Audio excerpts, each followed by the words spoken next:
Phoenix Audio presents.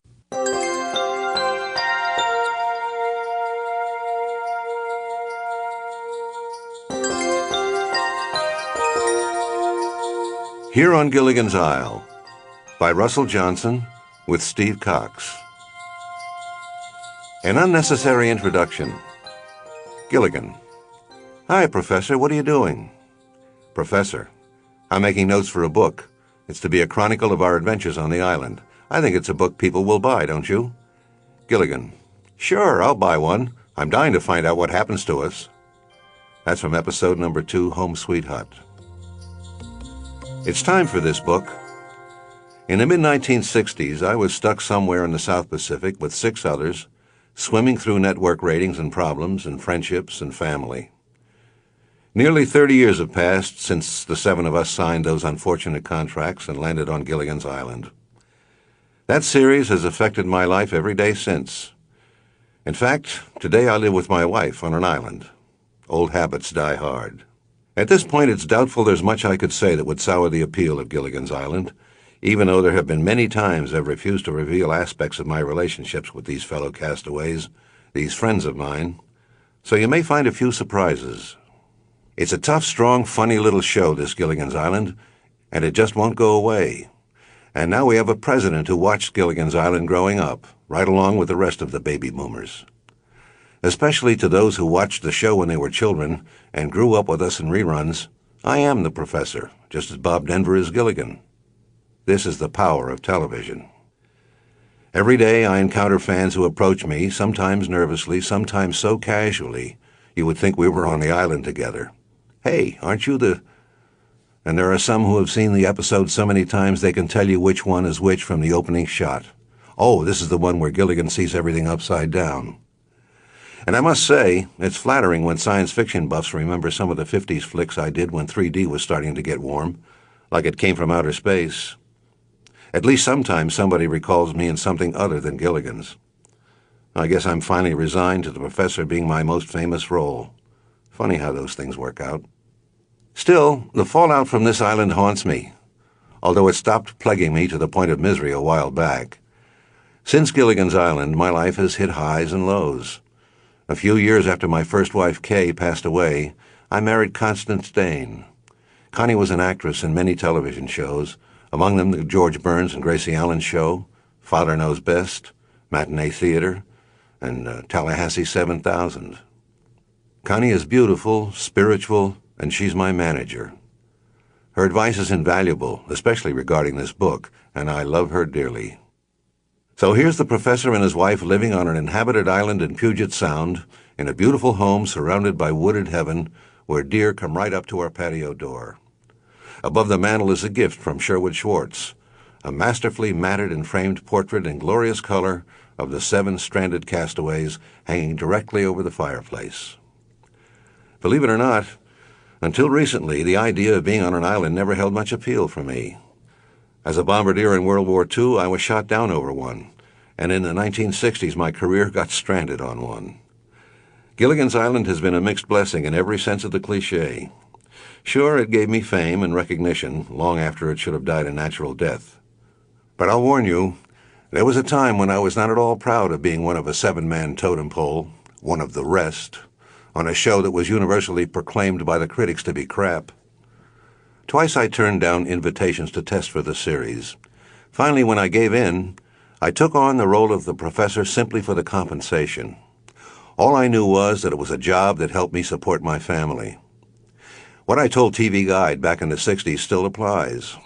It's cold out, boy. It's rough. If you're an actor, you should work as an actor.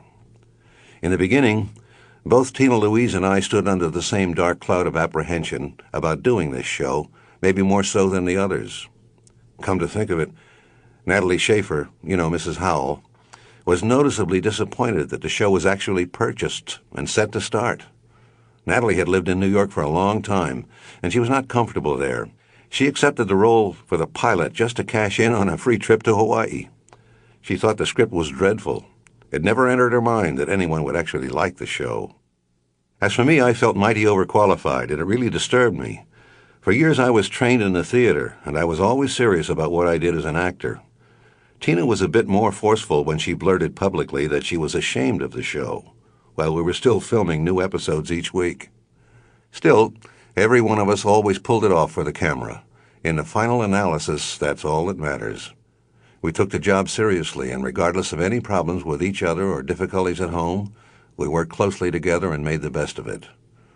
I'm convinced that our creator, Sherwood Schwartz, couldn't have hired better people. I'm not afraid to brag a bit.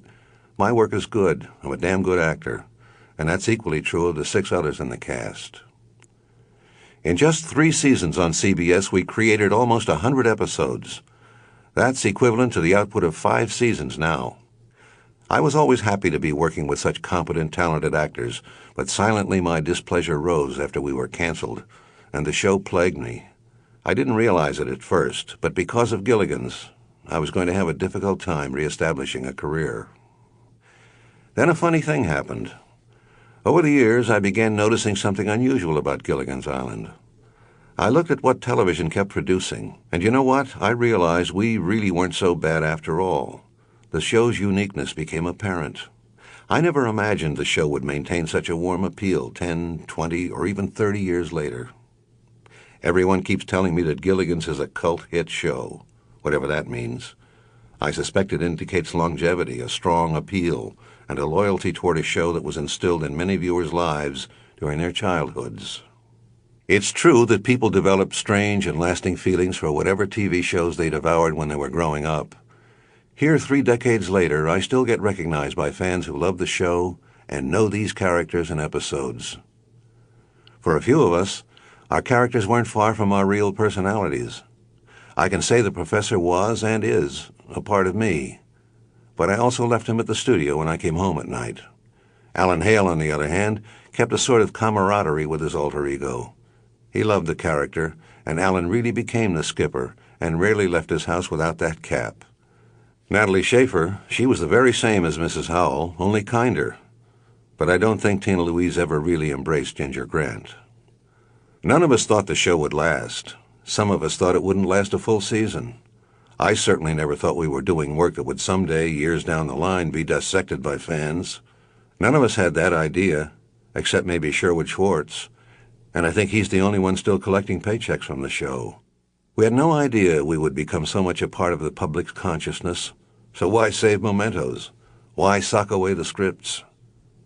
And so there are a handful of Gilligan's Island's episodes that I catch today, and I sit there astounded. I have absolutely no recollection of ever performing in some of them. The memory of them is gone. Wiped. Here's where a young guy by the name of Steve Cox comes in. Steve and I met in 1986 while I was doing a play in Kansas City, Missouri. He invited me to what he described would be a tribute to Gilligan's Island at his college. So I went. No pay. It was just for the hell of it. I thought this is either going to be really nice or really awful. And it turned out really nice. I signed autographs for some very beautiful co-eds, ate a terrific Chinese lunch with Steve and his friends, and then greeted a theater full of students and faculty who waited to meet this gray-haired actor. I got a kick out of the posters around Parkville's Park College. Under my face it read, "See a real professor speak." It was an impromptu kind of thing, and they showed an episode of Gilligan's on the big screen. The school's department head even appointed me honorary professor of communication arts. That afternoon did my heart good.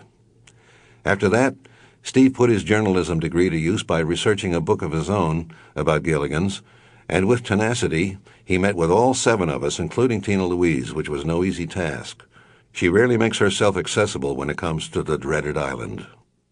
Steve and I kept in touch, and he even visited the set of Alf when 4 of us castaways put on our island costumes and appeared in a dream sequence with the furry alien rodent.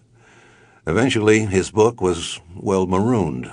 So recently, we decided to combine notes and provide you with the complete history of the longest 3-hour tour in the history of television. So I'm not going to formally introduce each of the actors because you're just going to call us the Professor or Mary Ann anyway. And that's all right, as long as you understand that this book is how I perceived Gilligan's Island. This story is from my hut, looking out. I'm an actor, and although this may not be the scholarly dissertation you were expecting from the island egghead, I do try to take a logical and practical stance, as the professor would. This book will tell you how Gilligan's Island hit the charts, and how it nearly capsized careers. So just sit right back. Another island. When I flew as an Army Air Corps bombardier navigator in World War II, I was shot down in the Philippines over a town called Zamboanga on the island of Mindanao. In fact, there's an old song that goes way back called "The Monkeys Have No Tails in Zamboanga." I don't know who wrote it or where it came from, or who may have recorded it, but it exists. I joined the Army on my 18th birthday because it was the patriotic thing to do. I'm not trying to feed you a story of nobility or nationalism. It's just that the United States was noticeably more unified then. When I graduated from high school, I couldn't wait to get into the thick of combat. And since I had military training in school, I thought, if I'm going to do this, I'm going to become an officer, and I set out to do that.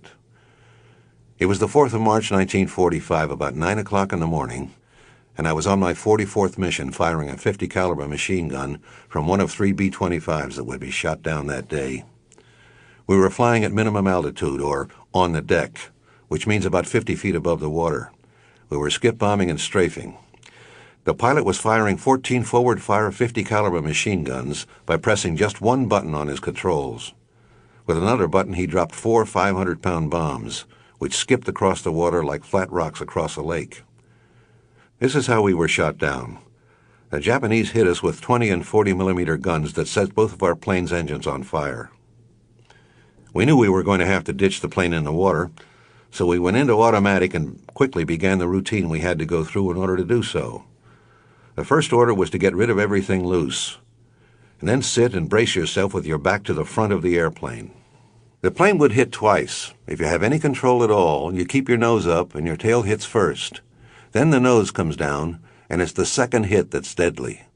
It's like hitting a brick wall at 100 miles an hour. If you haven't disposed of the machine guns or anything else loose, they can smash into you with enough velocity to kill you instantly. We took a direct hit while the engines were on fire. We were in the rear of the airplane in the radio compartment. The shell sprayed shrapnel into me and broke my ankles. It killed the radio operator next to me. He was only on his 8th mission. Our crew was picked up by the Army Air Sea Rescue Service, which flew flying boats called PBYs. The Army had some jet black PBYs assigned to them, and we called them Black Cats. They circled on a set of map coordinates generally 100 miles away from where the airstrike was taking place. We were in a strait of water just a couple of miles wide between Zamboanga and an island called Basilan, and we could see the Japanese were coming out after us in boats. Each of our life rafts held 6 guys. With life-saving efficiency, some of our group of 48 airplanes saw the Japanese, formed a line, and strafed, sinking the Japanese boats before they could get to us. We had radioed Mayday. After an hour in the water, we could see the Black Cat, which landed nearby to take us aboard. And we began to taxi on the water, attempting to take off, but the Black Cat was too heavy. The crew had to throw equipment overboard. And then we made it off the water and back to our base in the Halmahera Islands, which had a small station hospital. The medic stop was a transfer point for any seriously injured soldiers. And they shipped me to a New Guinea General Hospital where I occupied a bed in the officers' ward. It was a tent structure like the one on MASH, only our floors were coral, which was tough on your feet, and there were guys lying on cots who had really been shot up. I earned my Purple Heart from that mission. I remember I was lying down when I was awarded the medal. 2 men came up to my bed, one carrying a stack of black boxes. The officer read the routine orders with no emotion at all. For wounds received in action, 2nd Lieutenant Russell Johnson, 0765497, is hereby awarded the Purple Heart by order of Colonel Smith, or some colonel. When the officer finished his speech, the sergeant with him put a little spin on the box as he tossed it at me.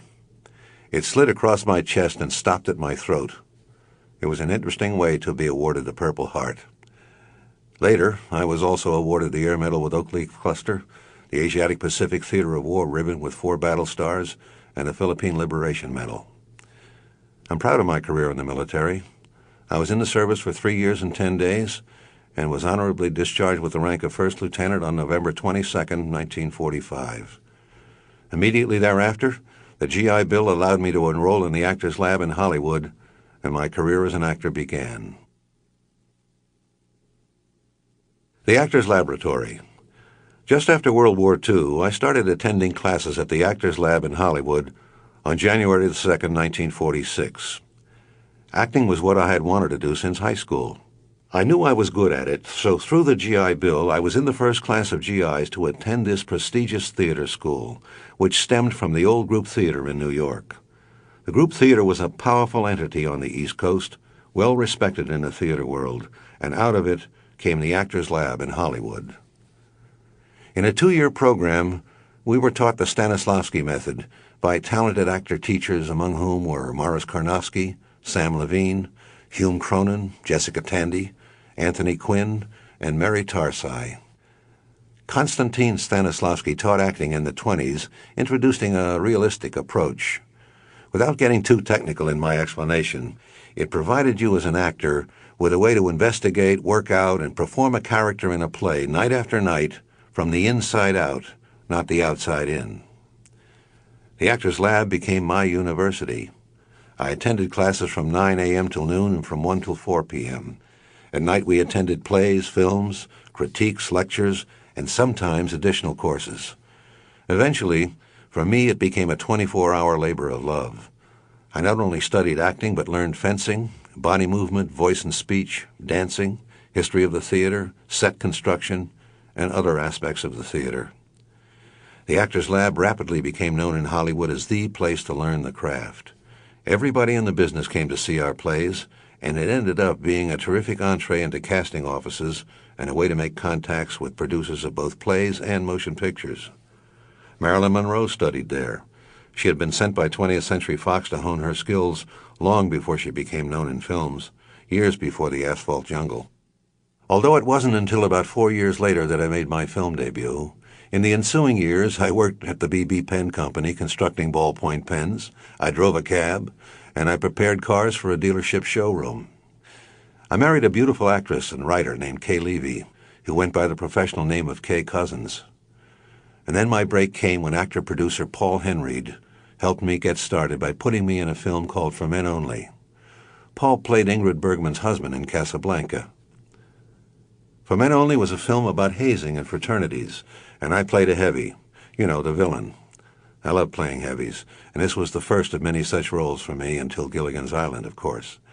I have to credit Paul Henreid, a generous man who is now gone, for my start in films.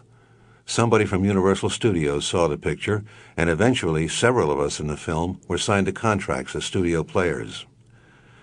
Outside of some westerns I made at Universal, I ended up doing some science fiction flicks in which I played scientists, precursors to The Professor, I guess.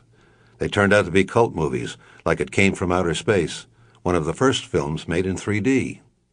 That film took a lot of energy because we shot it twice, once with the 3D camera, which was manufactured right there at Universal, and again with the regular 2D camera technique. The same year I made the science fiction film This Island Earth, where I played a regular guy, a scientist named Steve Carlson, who gave his life to save the others. Jack Arnold, who later ended up directing most of the Gilligan's episodes, directed the film. He also directed Space Children, a film I did at Paramount, of which I have absolutely no recollection. I know it's on my resume, and fans quiz me about it, but for some reason, I have amnesia about that one, which might be best. A lot of sci-fi fans ask me about another classic, Attack of the Crab Monsters, which is so bad, it's good.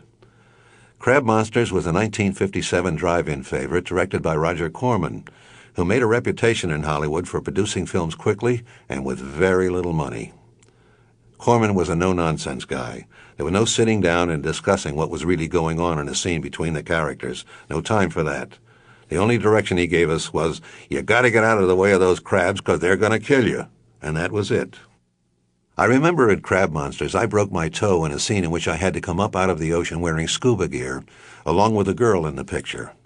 We were supposed to shoot the scene in the morning, when the tide was out, but Roger waited until the afternoon when the tide was smashing up against large rocks, and we were both trying to remain standing and play the scene while stumbling around, and somehow I ran my little toe into a rock and broke it. And Corman had some guy on the set, not a first aid technician, mind you, tape up my toe quickly with gaffer's tape and said, "All right, back into the water, let's do it again." It's absolutely amazing to me that the sci-fi films I made eons ago have become popular over the years. I thought they would die the minute they came out, but crab monsters ended up making millions of dollars. I have to admit, Roger Corman did some amazing things with what little he had. Roger was an important man in film history. He gave many young actors like Jack Nicholson their break. He was a directorial tutor to such greats as Peter Bogdanovich, Joe Dante, Martin Scorsese, and Ron Howard. I'll tell you what I'm really proud of during those years. I did 2 terrific episodes of The Twilight Zone. It was considered a prestige show, and working with Rod Serling was wonderful. He was kind of a quiet, charming, self-contained guy who came from upstate New York near where I grew up, so we had something in common to talk about. I appeared as a guest star in quite a few of those vintage TV anthologies during the exciting time of live television, like Playhouse 90, Studio One, and Climax. Those shows were wonderful. Later on, I had roles on Alfred Hitchcock Presents, Death Valley Days, Ben Casey, Gunsmoke, and Route 66, among many others. I only regret not being able to appear on any Star Trek episodes. That was disappointing because I'm a Trekkie. I also enjoyed the Outer Limits episode I appeared in, and Boris Karloff's Thriller, which co-starred Bill Shatner. I acted in a sprinkling of film and television westerns before I landed the role of Marshal Gibbs Scott on the TV series Black Saddle with Peter Breck. While under contract to Universal, I did a number of westerns with Audie Murphy, and one in particular that comes to mind starred Ronald Reagan, called Law and Order. I didn't have any choice in the matter because I was under contract to Universal at the time, and what I objected to was Reagan's politics. He may be a charming man otherwise, but there were political views that we violently disagreed on. And when he became president of the Screen Actors Guild, I disagreed with many of his decisions. We made Law and Order in 1952. It was released in 1953 during the McCarthy era, while the Red Scare was fully inflamed around Hollywood, and I was one of those people being hounded. I was not a communist, but because I had attended the Actors Lab, which was labeled a Communist Front organization, I was accused of being a communist sympathizer, a fellow traveler. And back then, Reagan saw red every time he turned around, and he made note of it when I worked with him in this Western. He was suspicious of everyone, unless you were a John Wayne-like ultra 110% American conservative. You have to realize that this was a dangerous time in this country. People's freedoms were being inhibited and challenged, and in those years you were guilty by association or accusation unless you proved yourself innocent, and Reagan was part of that. Getting marooned. I suffered incredible agonies for months. Nearly everything went wrong. Sherwood Schwartz. Sherwood Schwartz isn't exactly sure where the inspiration for Gilligan's Island came from. He read Robinson Crusoe when he was young, and he recalls a class in college that posed the question, what one thing would you wish for if you were deserted on an island? Maybe there's a little bit of William Golding's Lord of the Flies in there, too. In the spring of 1963, Sherwood Schwartz, a former writer for Red Skelton and Bob Hope, created 7 characters and typed them up as a Bible for a show he was about to launch. He plucked the name for the show's title right out of the Los Angeles White Pages, figuring Gilligan would ensure the correct attitude because it's a happy name that was also funny. And most important, he wanted to portray cliché characters who could be easily identified as social surrogates. Sherwood explains, our cast of characters were not lukewarm. They were hot. They were easily identifiable. Our bumbling hero was the most bumbling you ever saw. Our rich man was a billionaire. And the professor knew absolutely everything. Someone once said that the inhabitants of Gilligan's Island represented a variation of the 7 deadly sins. Actually, they were broad caricatures of characters we've seen on countless disaster movies. Sherwood intentionally organized this diverse group of exaggerated crazies to mirror the American melting pot, all cooking under the pressure of being completely isolated from civilization. A social microcosm, Sherwood called it, when he sat in front of network executives who had blank stares on their faces. When Sherwood put his master's degree in psychology to work and explained his elaborate basis to the folks at CBS, no one realized the show he was pitching would become the most rerun show of all time, a show about a 3-hour tour that would last 3 seasons and then be sentenced to a life of eternal syndication. Keep in mind that the notion of syndication or reruns was so fresh at the time that many shows were just shelved after they left the air, never to be seen again until the 1990s, when a programming-starved medium called cable would play them out of desperation, and they make money. I don't think the innocuous world of Gilligan's Island requires scholarly extrapolation, but it is astounding that Gilligan's Island has been the topic of many dissertations that attempt to reveal hidden meanings which eagerly address social issues and philosophical themes. Sherwood Schwartz's agony started when he got the go-ahead to make a pilot, even though Jim Aubrey, the president of CBS, detested the idea from the start. There were other executives in the network who loved it, like Hunt Stromberg Jr. and Mike Dan. Sherwood says that Aubrey unsuccessfully pestered him to change the whole show right up till the time it was premiered. Other CBS brass started meddling as well, and by the time they finished with Sherwood's idea, it looked like nothing he had intended. One guy wanted the show to involve the SS Minnow charter boat setting out on a new adventure cruise each week with guest stars, and this was years before the Love Boat set sail. Another executive pushed the intelligent idea of having Gilligan befriend a talking dinosaur on the other side of the island. It would be another Mr. Ed. Sherwood nearly pulled his hair out at every meeting. His perseverance paid off, and he began making his pilot just about the way he wanted to, in a remote section of Kauai, Hawaii, not far from some of the tropical paradise background seen in the film South Pacific. At a cost of $175,000, the pilot was completed and shipped to New York for approval with hopes for a purchase by the network. They hated it. It was rejected and returned with no explanation. Sherwood reclaimed the actual reels of film and redid the pilot. He recast the parts of the Professor, Ginger, and Mary Ann, re-edited the pilot with a new theme song, and resubmitted it to CBS. The test audiences loved it. In fact, CBS tested the pilot over and over again to see if there were a problem with the audience. The network was bewildered by the overwhelming appeal. At the 11th hour, Jim Aubrey conceded and put this uncharted island on the network map for the fall 1964 season. Casting was a headache, says Sherwood. Although he had a few people in mind for these roles, like Jim Backus and Natalie Schaefer for Mr. and Mrs. Howell, he came up blank for Gilligan, the skipper, Ginger, and the rest. Originally, Sherwood pursued Jerry Van Dyke for the part of Willie Gilligan. That was Sherwood's intended first name for Gilligan, if it were necessary to mention one. It never came up on any episode, however. Jerry Van Dyke rejected the idea and was known for many years as a star of the worst show on television, something called My Mother the Car. Nearly 25 years later, he became a big hit in Coach, which completely revitalized his career. The William Morris office suggested Bob Denver for Gilligan, and after meeting this television beatnik, Sherwood put his skepticism aside and thought, this guy might work.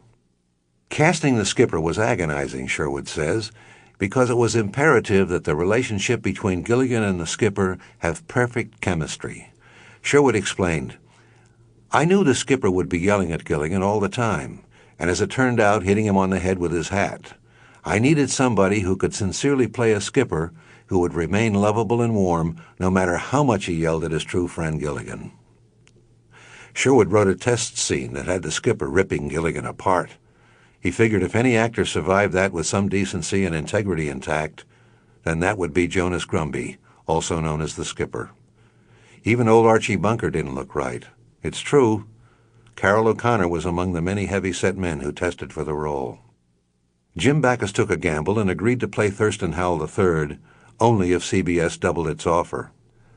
Sherwood and the network knew Jim was fantastic for the part, so CBS immediately approved the request and picked up the extra funds.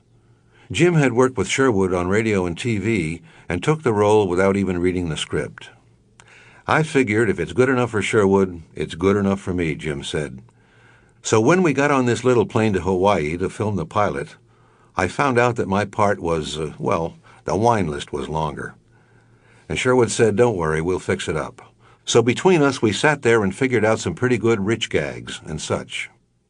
Now, it was getting close to the time to depart for Hawaii, and Sherwood still didn't have a skipper. Then one night, Sherwood and his wife Mildred were out for dinner and saw Alan Hale Jr. from across the restaurant. That's him. Sherwood knew it. The tale of the first fateful trip. Imagine this. You're an actor, and you land a role in a series. You make the pilot, and then the officials look at it and approve it only after they've singled you out and said, "But we don't want you." That's bloody devastating. Only Sherwood Schwartz and maybe a few network executives know the real reason why 3 of the roles were recast. And I must be careful what I say here because I don't want to offend anyone. For many years I protected the actors who originally played Ginger, Mary Ann, and the Professor. In interviews, people would ask me who played the original Professor, and I'd say, I don't know. But I knew who he was, and I knew his work. When Turner Broadcasting unearthed this half-hour pilot film from its vaults and premiered it on October 16, 1992, on TBS, the world finally found out who these rejected actors were. John Gabriel played the high school teacher known as the Professor. A blonde actress named Kit Smythe played Ginger, and Nancy McCarthy played Bunny, a secretary. There was no Mary Ann yet. If you get an opportunity to see the pilot, you may agree with me when I note the difference between the Professor in the pilot and my Professor. I think my Professor, Roy Hinckley, was more of a reassuring man. Also, Ginger and Bunny were not played anything like the characters Tina Louise and Dawn Wells enacted. Friday, November 22, 1963, was the last day of filming on the beach at Maloa Bay. It was late in the morning when someone came running down to the company and said that they had just heard on the radio that President Kennedy had been shot. Filming staggered on, Sherwood recalls. No one could believe the news. Between scenes, everyone crowded on the radio listening to news bulletins while tears streamed from their eyes. The next thing they heard was that Lyndon Johnson was being sworn in as president, and they all knew there was no miscommunication. An eerie proof of that day can be seen in any of the first season's black and white episodes. Don't blink when you watch the opening scene for many of those shows. In the harbor where the SS Minnow set sail, there was a flag flying at half-mast in the background. Natalie Schaefer says when she got back from Hawaii, she completely forgot about the pilot. I guess it was Christmas time or New Year's that I went down to Puerto Vallarta with a group of friends, and my mother was very ill at the time, she said. I was very nervous about going away at the time, and I thought something might happen to her. My friends convinced me that the trip would be good for me. One day, we were sitting having drinks at the hotel when a telegram was brought to me. I opened it and burst into tears. Everyone thought it was my mother, and they all came around me and said, "Don't worry, we'll get you back." And I cried and said, No, the series sold. CBS put Sherwood's Island on the air, and Dawn, Tina, and I joined the cast.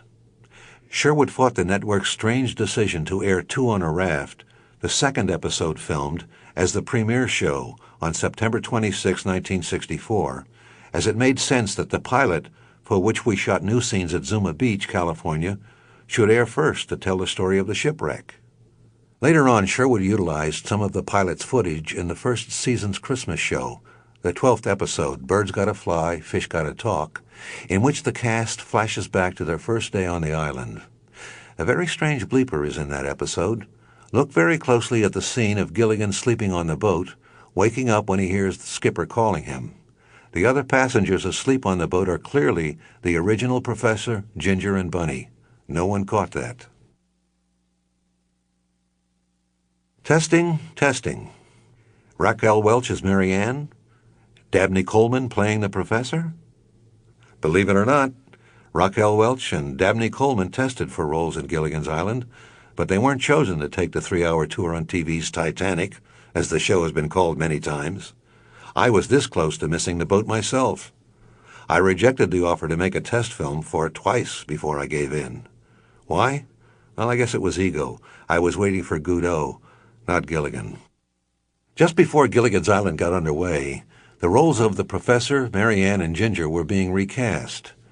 My agent, Sid Gold, called me twice, advising me that Hal Cooper, a friend of mine, had suggested to Sherwood Schwartz that I might be suitable as the Professor in this bizarre show the network had purchased. Sid urged me to go in and make the test. But I didn't want to. I was at a point in my career where I was being considered for the lead in a television series. I had already co-starred in Black Saddle for 2 years on the network, I was 39 years old. It was deciding time. It was time to make a move. What really held me back was that I had been seriously considered for the role of Dr. Ben Casey. Jim Mosier, the creator of Ben Casey, liked my audition, but I lost out to Vince Edwards. A little later on, I had made a pilot film with Jane Powell, the former child actress from MGM, and it was about Powell, now a grown woman who was in show business, and I played her husband, a college professor. It didn't sell. Really, I was waiting for something else. I was waiting for my shot, and the idea of being one of 7 didn't appeal to me at all. Sid Gold agreed that my role of a lifetime had not yet come along. The offer still stood, but again I refused Sherwood Schwartz, and that went on for weeks. And Sid called again, telling me that Sherwood really wanted me to come in and at least test. What have you got to lose? I gave in. It was not the caliber of work I was searching for, but I went in and tried out for the cameras. Alan Hale was in the studio waiting for me with script in hand. There was a little 5-minute scene the skipper and I did for the cameras against a blank background. At that time, the show's sets had not been built. The producers just wanted to see what I looked like on camera, my presence on film, my delivery. Meanwhile, there were streams of women testing opposite Bob Denver for the roles of Mary Ann and Ginger. Raquel Welch was one of the women who read for Mary Ann, not Ginger, as you might think.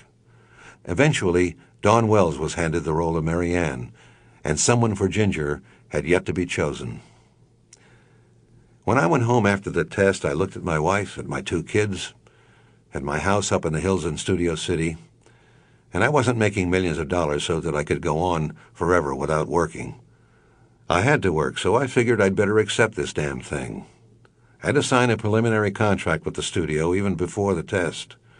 This was standard because the producers didn't want actors holding them up once they got the role.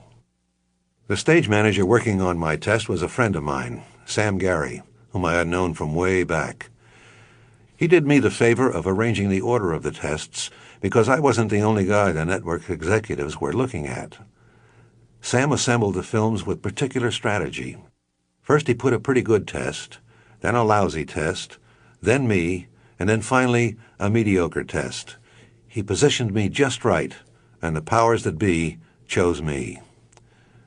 Ethel Wynett, CBS's head of casting, called me to say the role was mine. Ethel was a petite woman, strong and intelligent, who later went on to PBS and did wonderful things there. It was highly unusual at that time to have a woman in such a powerful position at a network. There wasn't even a woman's restroom in the offices when she started at CBS. She had to use the men's room and leave her high heels outside the door so everyone would know she was in the bathroom. But it was easy to see why Ethel was there. She was one tough cookie and she knew what she was doing. And fortunately, my wife Kay and I had known Ethel for years. When Ethel called to inform me of a very strange request, she simply laid it on the line. "Look, Russell, I've got to talk to you. Hunt Stromberg wants to see you in his office, and he wants you stripped down to your shorts." "What the hell does that mean?" I asked her. "Hunt wants to see what you look like so he can make a final decision." She was speaking of Hunt Stromberg, Jr., the West Coast Vice President for Program Development at CBS. He was an integral force in getting Gilligan's Island on the air, so Sherwood asked me to appease him in any way I possibly could. I only go so far, however. I had heard about other actors who had filmed tests for him in their underwear, but I was not going to join that lineup. I told Ethel to forget it. I could be very frank with her. "Look, I'm a serious actor," I said in our phone conversation. "You know me. I'm not interested. I'm fit. I have a good body." Ethel said, "I know you do. Well, why not just go and meet with him?" I told her that if a personal pique is what it took to get the part, I'd decline. Later in the day, Ethel called me again and said, "I'll tell you what. If you come to my office and take your shirt off, I'll tell Hunt I saw you, and that will be that." So I agreed. When I got to CBS, Ethel stood there looking at me with my shirt clenched in my hand and a smile on my face. We laughed about it. "I know this is ridiculous, but I'm going to take a Polaroid and just give this to him. Will that be all right?" I smiled for the camera, and that was the end of it. The last character to be cast was Ginger. The whole process became so involved it grew legs and became a monster, Ethel says. Her casting search extended from one coast to the other. We tested every girl we could find for Ginger, but nobody looked quite right until we found Tina Louise, who was in a Broadway play at the time.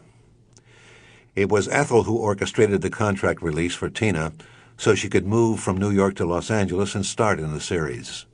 Finally, on June 9, 1964, Tina signed a contract with CBS, and Sherwood had his 7 stranded castaways. Problems rose almost immediately. They told me the series was about a movie star who got stranded on an island with a few others, Tina says. She hesitantly agreed to perform the role because she was bound by her contract. As Ginger, she says she was told that she would be the star of Gilligan's Island, and the rest of us would be the supporting cast. Tina says that originally, Ginger was described to her as a Marilyn Monroe, Lucille Ball type. Sherwood Schwartz shakes his head at that one. Marilyn Monroe, maybe, he says, but the only resemblance to Lucy would be the color of their hair. We gathered for the first reading of our first show at the CBS studios in a conference room around a huge table with Sherwood Schwartz at the helm. I looked around, and this is what I saw. Across the table was my friend Alan Hale, whom I had worked with in his series Casey Jones several years earlier. He ended up being the rock of our show. And there was Bob Denver, a fine comic actor who had made me laugh when I watched The Many Loves of Dobie Gillis on television. Sitting next to me was a beautiful girl with big brown eyes named Dawn Wells, so sweet and charming and sexy. And Tina Louise, the other beauty on the show, tall and with flowing red hair. Dear Natalie Schaefer sat next to her co-star, Jim Backus. They acted as if they had known each other for years, but it had only been a few months. Natalie was a funny lady, down-to-earth, yet elegant and intelligent. And, of course, the great Jim Backus, Mr. Magoo, with his long list of film credits. Next to Sherwood was our director, John Rich, one of the best in the business. He had just completed directing 2 seasons of the popular Dick Van Dyke Show, and he was going to be our co-producer as well as our director. Our creator, Sherwood Schwartz, whom I came to know as a first-class gentleman, was a man who cared about his work and about his actors. It was clear that this man was hard-working and willing to listen to our ideas. Maybe we had something, after all. The Castaways. Alan Hale was just as he appeared on the show. A bear-huggy kind of guy. He was a big man with a tight frame and a gliding broad stride in his walk. He was agile, lovable, and sincere, and these qualities were topped with a bubbly, outgoing jolliness that you rarely see in people, except maybe Santa Claus. These qualities made him very approachable. That was his public persona, and it's why it was such a pleasure to work with him every day. Alan and I were very good friends on the set, but I don't know what he was like at home. I'm sure he had a full range of emotions as any human being. His wife, Trinket, says he had a private fragileness about him that not many people saw. In the course of Gilligan's Island, I had Alan and Trinket over for dinner a few times, and my experiences with him were always memorable. On the set, he was 100% pro and of good spirit, always. And over the years, it was amazing, but one thing stuck out: this guy never seemed to age. Very simply, Alan made me feel good when I was around him. He had an infectious, deep, hearty laugh that you could recognize across a large room. It was on a sound level all its own, booming over everybody else's laughter. Alan was an encompassing kind of person, and he had a lot of friends because he grew up in Hollywood in a family that was rooted in the entertainment business. He loved to host parties and have friends and fans stop by to see him at his West Hollywood restaurant, Alan Hale's Lobster Barrel, with which he was associated for about 15 years after Gilligan's Island ended. I think that everybody who ever worked with Alan loved him. He seemed to know everybody in town: John Wayne, Betty Davis, Jimmy Stewart, James Cagney, John Ford. His father was a successful actor in films dating back to the silent days of Valentino and D.W. Griffith. The senior Hale had worked with Errol Flynn in a few motion pictures, and he played Little John in The Adventures of Robin Hood. And he was the fellow driving in a car that picks up Clark Gable and Claudette Colbert in the Frank Capra classic, It Happened One Night. I think Alan regretted not being able to work with his father in the craft they shared, They were supposed to do an RKO movie together, called At Swords Point, but suddenly Alan's father died just before the production began in 1950. Alan's respect and love for his father was evident. If you look closely, you'll notice a reminder of his father in every episode of Gilligan's Island. Alan faithfully wore an emerald and diamond pinky ring that had belonged to his father. There's no question that Alan Hale, Jr. will be best remembered as the skipper. He immortalized that very nautical rank. What other skipper is there? It was such a fitting role for him because Alan Hale, Jr. was of the sea. He believed he had a karma with it.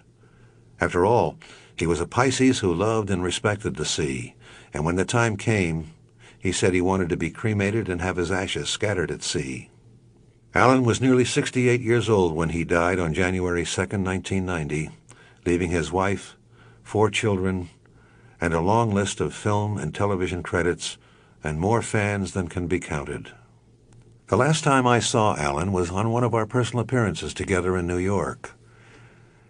After the appearance, Bob, Dawn, Alan, and I were all taken to the airport in a limousine, and when we arrived at the main terminal of JFK, we all said our goodbyes right there because our flights were jetting off in different directions. I didn't know what was wrong with him at the time, but it was evident that he was ill because of his drastic weight loss. And I kept asking Bob, "What's wrong with Alan?" And Bob said, "I don't know, he won't discuss it." My last glimpse of Alan was watching him walk through the terminal toward his gate. As usual, he was wearing his cap and carrying a small bag over his shoulder. And I stood there and watched him for a while. Alan walked very slowly, and he slumped over a bit. I knew that he was a sick man. It saddened me. Trinket said Alan was sick almost 2 years before anyone knew it. He carried his illness with dignity. He even hid it from her, until she found a string of doctor's bills for treatment of cancer of the thymus. Trinket remembers Alan's last day. In the hospital, Alan said to me, "Honey, you remember what I want, don't you?" And I assured him that I did. When Alan died, I was in the room with his sister and the hospital priest. Right outside his room, you could see a church steeple in the distance. I looked out the window at the steeple and prayed that if he couldn't get well, that God would take him. I hoped he would take him at sunset. Alan would have wanted that. By that time, Alan was unconscious and peaceful. Honest, just as the sun went down, Alan opened his eyes and looked at me, and I leaned into him and said, "I love you."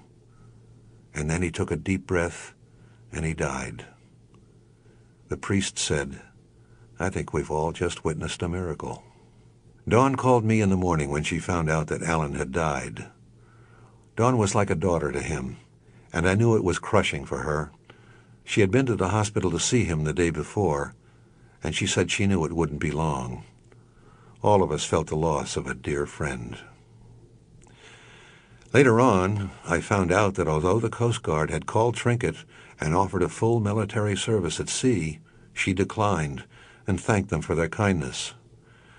Trinket fulfilled Alan's wishes through the Neptune Society. He was cremated, and his ashes were scattered at sea.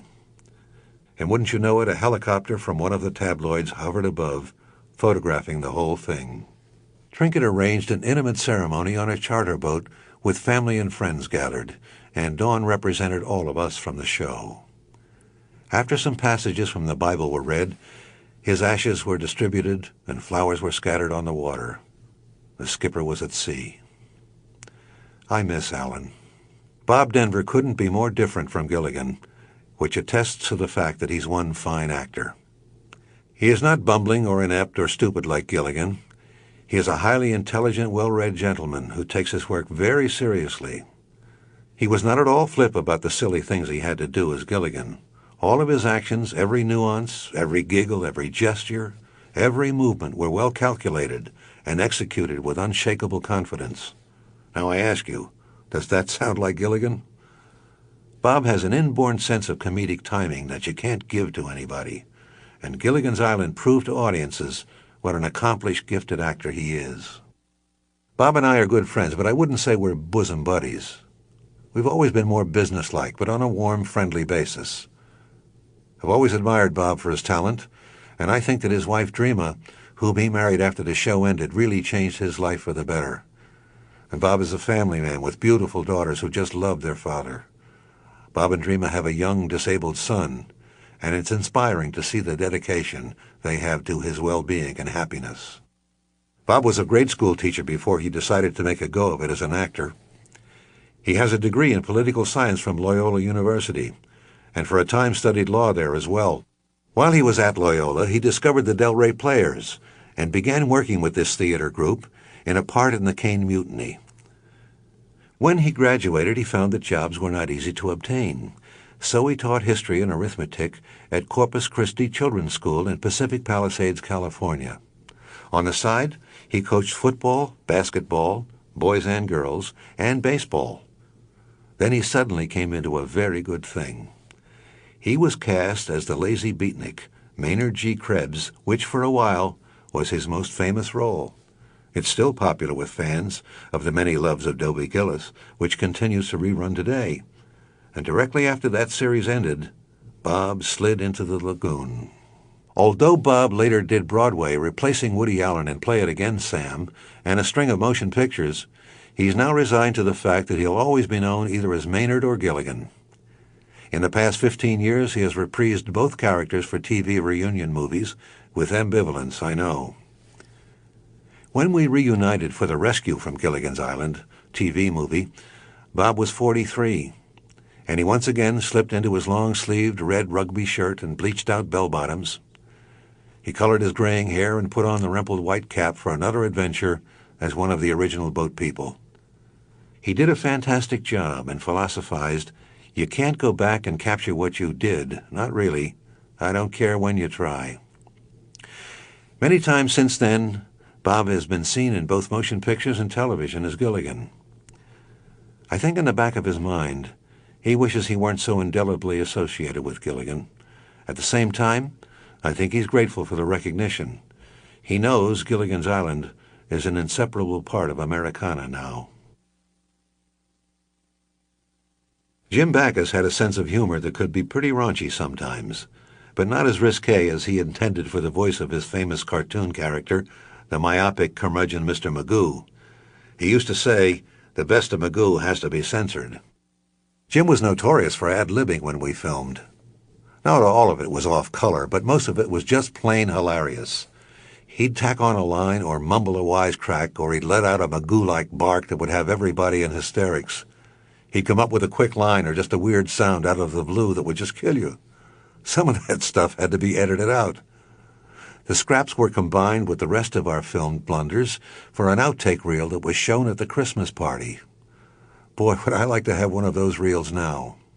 One way to describe Jim's humor and his demeanor off-camera is to compare his outrageousness with that of Jonathan Winters or Robin Williams, just less hyper. It was wonderful to hear Jim reminisce about working in films and television with people like James Dean and Humphrey Bogart. I respected his resume. His background in show business stretched back to the radio days, where his Thurston Howell originated. Howell was a refinement of his similarly snobbish radio character, Hubert Updike III, on The Alan Young Show. Basically the same voice, many of the same gags, and both sickeningly rich. Before Sherwood Schwartz lured him into recreating that character, Jim had appeared in quite a few guest spots on television. He starred opposite Joan Davis as the sedate judge, Bradley Stevens, in I Married Joan, which lasted 3 years. Mr. Magoo had his own string of cartoons that have been well received since the 1950s. And in motion pictures, Jim made his mark in a few classics like Rebel Without a Cause, and It's a Mad, Mad, Mad, Mad World, in which he played the drunken airplane pilot Tyler Fitzgerald, his favorite film role. In all, he did over 50 films.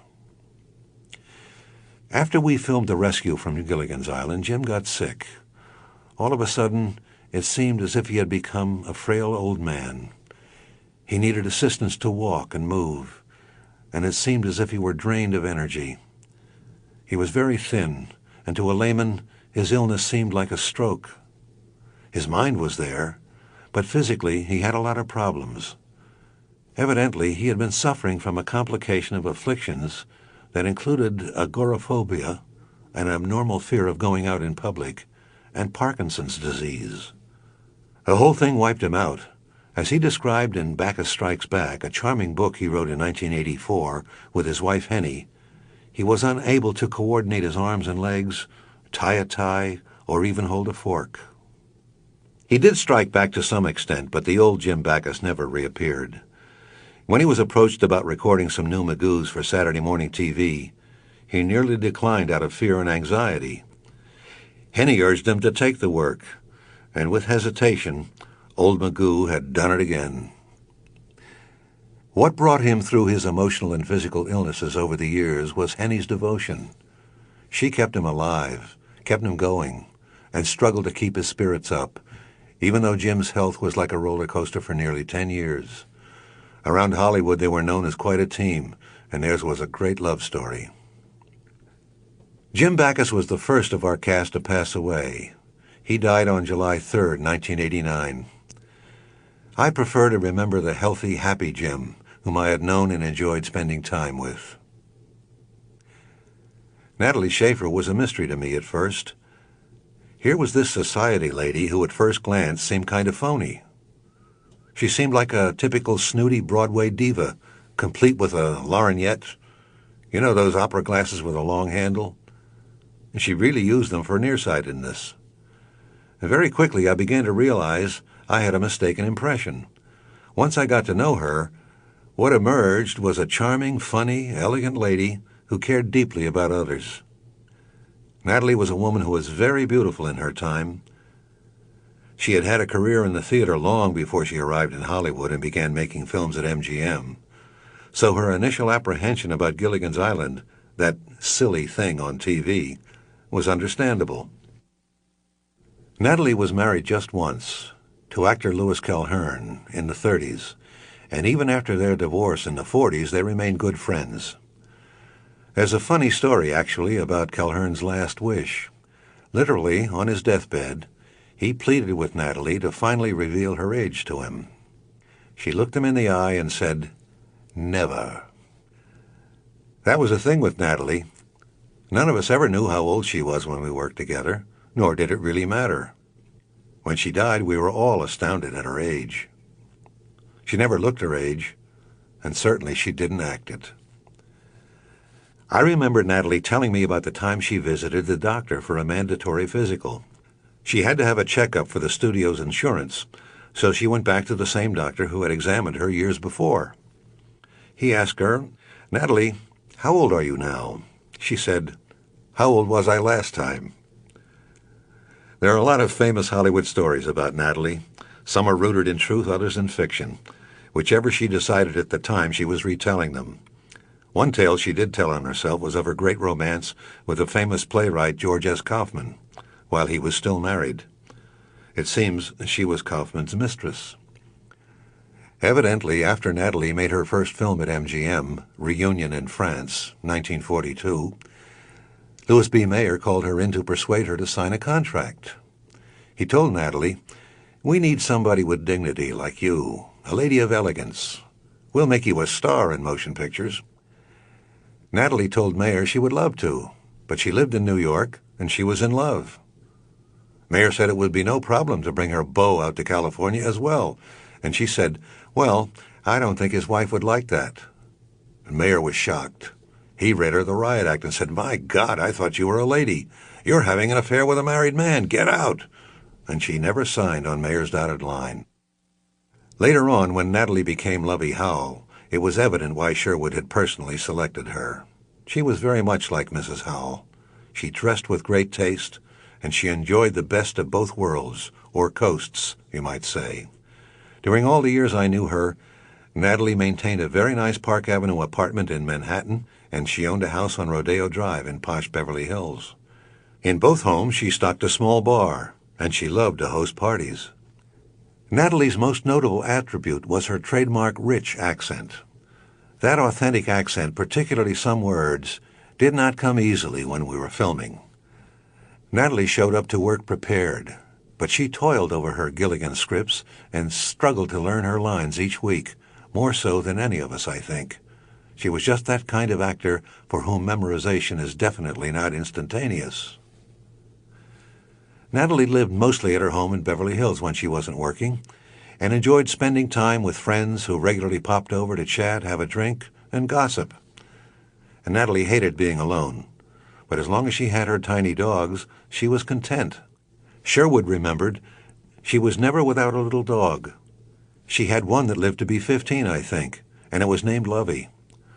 The last 4 or 5 years of Natalie's life, she had a cute little French poodle named Fifi, who was too small to jump up on her bed. So Natalie had a ramp specially made so Fifi could walk up this ramp and get into bed with her at night. Nothing fazed Natalie. She didn't hesitate to tell many people, including reporters, that although she had had a mastectomy many years ago, she never failed to swim nude in her pool every morning, wearing just a cap for her hair and gloves so the sun wouldn't cause age spots on her hands. She had no fear of intrusion because of the high wooden fences that surrounded the back of her California property. Because of a recurring back ailment in her last few years, Natalie found solace from her extreme pain by fixing a Bloody Mary in the mornings, and when she felt the need, something more potent. There was an inconspicuous book wedged in among the rest in her small library. It was simply titled Joy. And Natalie loved to have joy in the morning. But a few of us weren't sure what she meant. We found out later there was a little flask secretly hidden inside the hollowed-out hardback. I loved Natalie's sense of humor off-screen. She was a determined, feisty woman who did exactly what she wanted. Just when you felt comfortable, she'd blurt out a shocking 4-letter word just to catch you off guard, and yet she retained her femininity. On April 10, 1990, Natalie died in her sleep. She was 90 years young. Tina Louise was puzzling. She made it known when we were filming the series, and she says it more often today, that she didn't like playing fiery Ginger Grant, but on the other hand, she was stunningly perfect in the role. When our show began drawing good audiences, we were all approached about making cast appearances on the state and county fair circuit. The money would have been phenomenal for all of us. In just a few weekends of appearances, we could have made thousands. The offer was for all 7 of us, or no offer at all. But for some reason, Tina was definitely not interested. I must say, Tina's a damn good actress, and we were lucky to have her in our ensemble because the role of Ginger was so difficult to cast. It had to be played just right. Not many people know that Tina studied acting with Lee Strasberg at the Actors Studio in New York, at the same time as Joanne Woodward and a group of other talented students. Tina did some fantastic acting on the show. That's not Tina on the screen, that's Ginger Grant, the femme fatale of the island. It's been said that Ginger Grant was the TV version of Marilyn Monroe. In fact, Tina might have been inspired by Marilyn when she played Ginger. Ginger was the first vamp introduced to boys and girls on television. Although there may be similarities between Tina the actress and Ginger the island movie queen, the two are definitely distinct. Born Tina Blacker in New York City, she wasn't given a middle name. It wasn't until her acting teacher in high school gave her the name Louise, and Tina liked it so much that she eventually adopted Louise as a professional name. In interviews, Tina has described her childhood as very rigid and sometimes unhappy. Currently, she's thinking about putting her memories into a book that she'd like to call Sundays. Embracing the art of acting, Tina studied diligently in New York after she graduated from high school. Her talents landed her some choice roles on Broadway and off-Broadway. She appeared in The Fifth Season in 1953 and Lil Abner in 1956. In 1964, she was co-starring with Carol Burnett in Broadway's Fade Out, Fade In, when she exited the show to move to California and become one of the 7 shipwrecked on a sitcom. During the series, Tina was married to talk show host Les Crane Jr., a pioneer in the audience participation format that Phil Donahue has made popular. You know, the same blab-it-all style that runs amok on television these days. I remember Crane's talk show because he had a microphone mounted on a gun stock, like a shotgun, and he'd point it at people, trying to elicit their reaction to some topic of the day. I couldn't believe it. Tina and Crane were divorced while she was pregnant, and it took a lot of courage to raise a child as a single parent who was also trying to succeed in show business. Today it's evident that Tina is proud of the close-knit relationship she has with her lovely daughter Caprice, now in her 20s. And it was Caprice who rekindled in her mom a little fascination for the old island after so many years. Career-wise, Tina says she's most proud of her work in God's Little Acre, Friendships, Secrets and Lies, and The Stepford Wives. She's also very proud of her dramatic performance in an episode of Kojak in which she played a drug addict. There have been a variety of roles that have come her way, but lingering in people's imagination is Ginger Grant. People may assume Tina is violently opposed to Ginger, but now I think it's merely mild combat. Some of the reason for this partial reversal may be that Tina really hasn't changed much in her appearance over the years, which I'm sure pleases her. Fans recognize her daily. She still looks beautiful, and she's worked hard to maintain her figure. She still has the beauty mole on her left cheek and the flowing Titian hair. Red is not a color I like, Tina says. Dawn Wells has been called pure Americana. Think of it. Her great-grandfather drove a stagecoach from Reno to Virginia City during the gold rush. She was Miss Nevada competing for the 1960 Miss America title. And we know her best as Mary Ann Summers, the homespun sweetheart from Horner's Corners, Kansas, who lovingly baked coconut cream pies for 6 others stranded with her on an uncharted desert island. Dawn was the cast member who received the most fan mail while we were making Gilligan's Island. There was something of an innocent, fresh, approachable, wholesome allure to Mary Ann. In many ways, pigtailed Mary Ann in the gingham dress was patterned after Dorothy in The Wizard of Oz. You can't get much more Americana than that.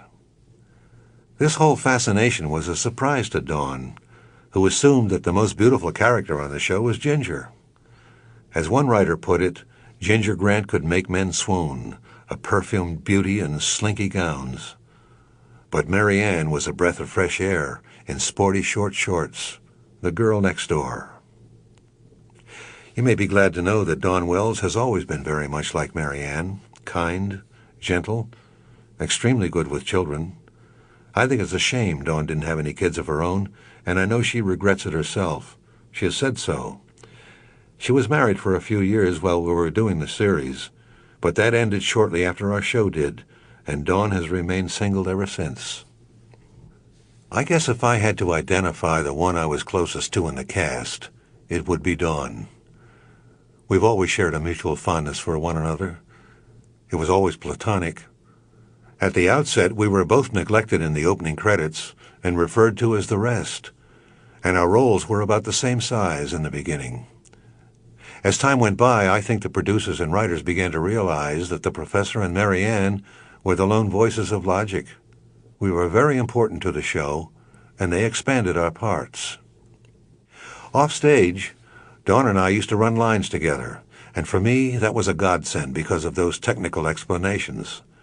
Dawn has said that the show was her training ground, but she could have fooled me. She didn't appear naive or inexperienced at all. In fact, I remember that somehow Dawn became a human bulletin board for the cast.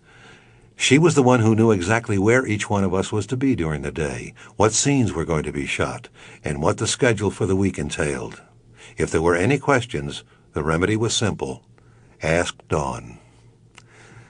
Originally, Dawn did not intend to become an actress. When she was growing up in Reno, Nevada, she took dancing lessons to be a ballerina. Trick knees made her look for something else. At Stevens College in Columbia, Missouri, an all-girls school located smack in the center of the state, Dawn started out as a chemistry major, later leaning toward theater training. When she graduated, her first role was in a play. Dawn portrayed a 14-year-old boy, if you can believe that.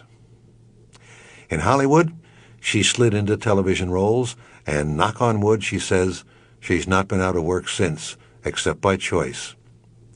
After Gilligan's, Dawn returned to the theater to stretch a bit, fearing the same typecasting we all did. Her home base was Nashville for many years, and in 1987, Dawn moved back to the Los Angeles area, where she continues to stay active in theater. Dawn was the youngest of all the cast, and I think we all had our special friendship with her.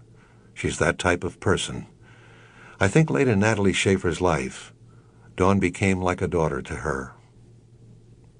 A few years ago, Dawn began a small business venture called Wishing Wells, which distributes a catalog featuring a clothing line for people who have difficulty dressing themselves, like arthritis sufferers or the elderly who may be infirm. Dawn laughs when she says she gets letters from people who say, "Oh, I just knew Mary Ann would end up doing something nice like that." E equals MC squared. One thing people ask me is how close the professor was to my real personality. Maybe they believe the television and assume that I really am that island intellectual with an IQ just points away from Einstein's. These same people may find it amusing to know that I flunked a few subjects in high school and was held back a half a year. My father's death shaped the events of my life for many years. I was 8 years old when my father died of pneumonia. In the midst of the Great Depression of the 1930s, my mother was left to raise 6 kids in Ashley, Pennsylvania. Someone told her about a school in Philadelphia called Girard College that was for poor white male orphans. It was established in 1850 by Stephen Girard, a Frenchman. And let me point out that many years earlier, the Commonwealth of Pennsylvania characterized any fatherless child as an orphan.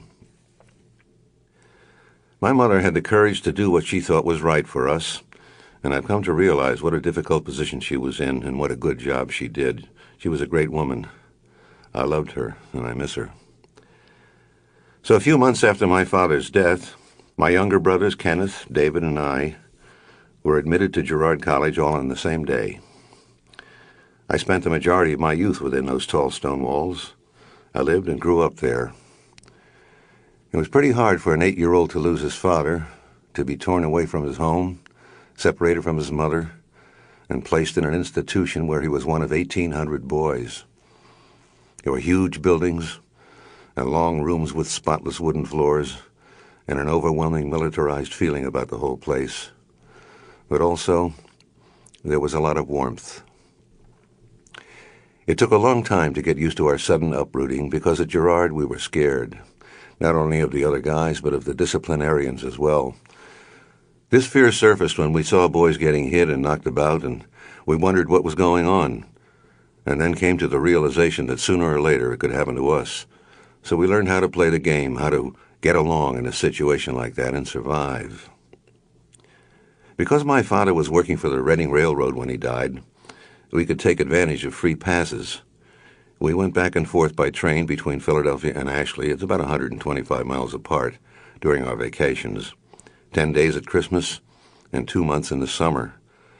But even before we could leave, my mother had to prove that she could support us for the 60 days.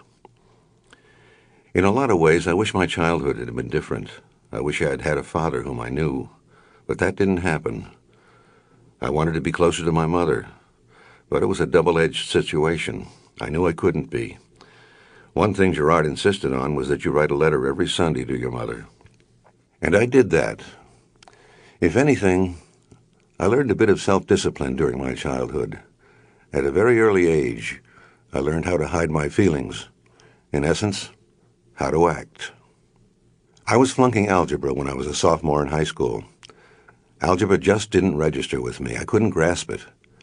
And in those days, if you flunked one subject, you went to summer school. If you flunked 2, you went to summer school. Failing 3 courses meant you were held back for a term, but you could go home for the summer. I knew I was flunking algebra, and there was no way to salvage my grades, so I deliberately flunked 2 other subjects, social studies and I think history. I wanted to go home for the summer because summer was escape time and nobody was going to deprive me of that. Up until that point, I was a C and D student. After I was held back, I made a decision that I was not going to be that kind of student anymore. It was a conscious decision that I repeated in my mind. I even said it aloud a few times. From that point on, I concentrated. I became an A student, and I was elected to the National Honor Society. I was a leader in every way I could be at Girard. I became a captain in the cadet battalion, and I led our company to a competitive drill championship. I played a decent game at almost any sport, and at that time, I formulated an interest in acting. I don't know whether I dug deep into my life experiences for the role of Professor Roy Hinckley. I was not the smartest in our school, but I remember the guy who was. His name was Walter Hartfield, and he was one of 66 guys in my class. Believe me, he was the brain all the way through school, and he played the piano exceptionally well. Walter gave many recitals for the students. In 1992, I returned to Girard's campus for my class's 50th reunion. The school is still operating, albeit with changes. Today it is multiracial and coeducational, and the enrollment is much smaller. A lot of emotions went through me during that trip, and I'm glad my wife was with me to reminisce with old friends. A few even asked me to sign autographs for their grandchildren, and that made me feel terrific. For all of us who grew up in the confines of Girard, there were shared feelings of the whole range of emotions, including respect and love for our school and for our benefactor, Stephen Girard. I also found out that Walter Hartfield had died. But who knows?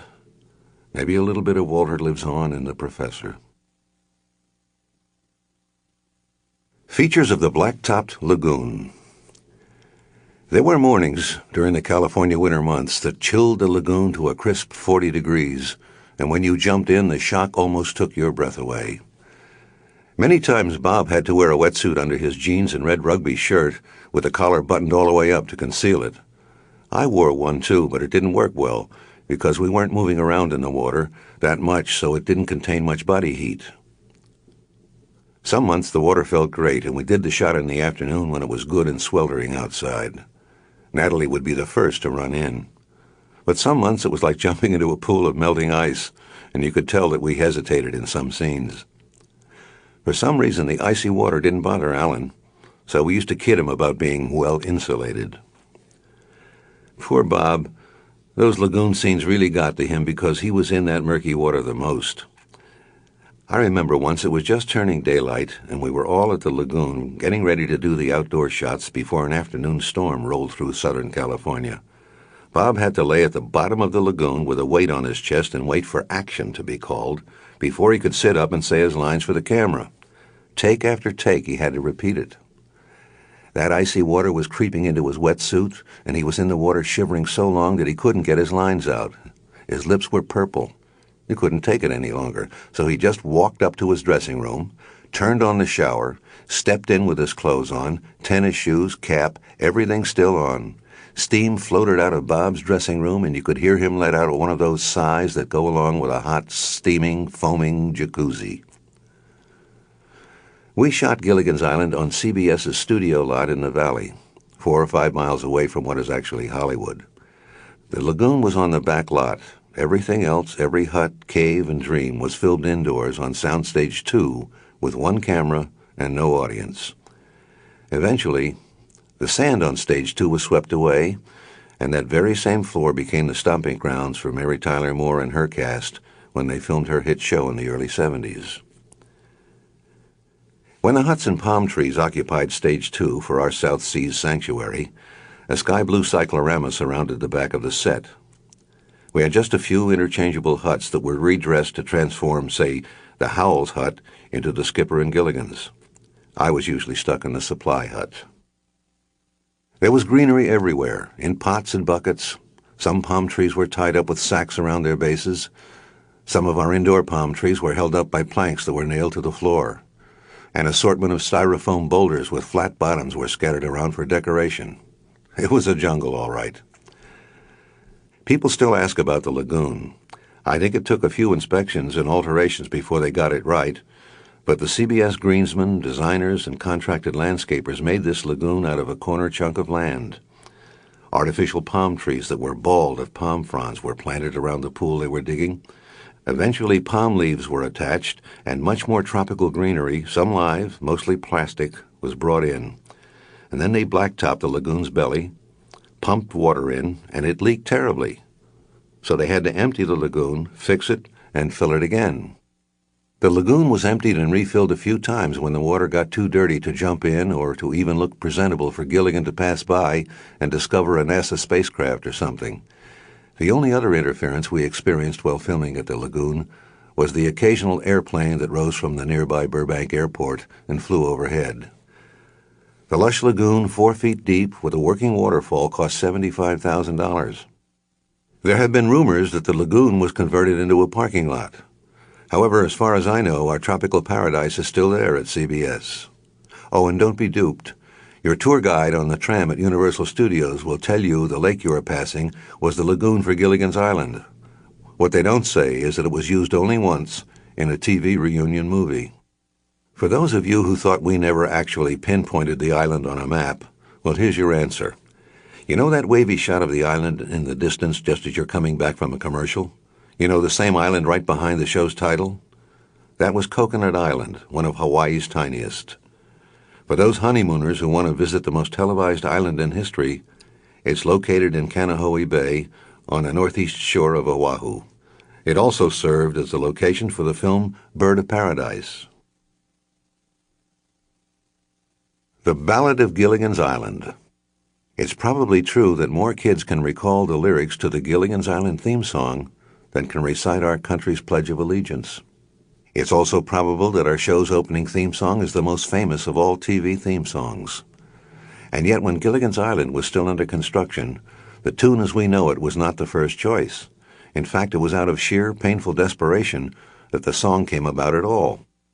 Sherwood Schwartz, who fully subscribed to that necessity is the mother of invention rule, sat right back and wrote the theme with a friend of his, only after receiving the devastating news that the network detested Gilligan's Island and refused to put it on the air. Sherwood was confident that with some alterations in editing, CBS would reconsider, and he knew that the show's opening was an elemental constituent in understanding the program's concept. While Sherwood was frantically retooling his pilot film for the network, he decided to replace the original Calypso theme, which was sung by one vocalist. Sherwood and his friend, composer George Wiley, penned a new opening. The song was written specifically to introduce the characters and explain, in capsule form, the shipwreck of the SS Minnow. In doing so, Sherwood successfully followed the same strategy employed by other situation comedies of the day, like the storytelling Ballad of Jed Clampett from the Beverly Hillbillies. Gilligan's one-minute ballad came about in a mad dash to complete the lyrics and melody, record it with a group of professional singers, and edit the whole thing with the pilot's film footage. It all had to be accomplished in time to screen the final print for network executives in New York.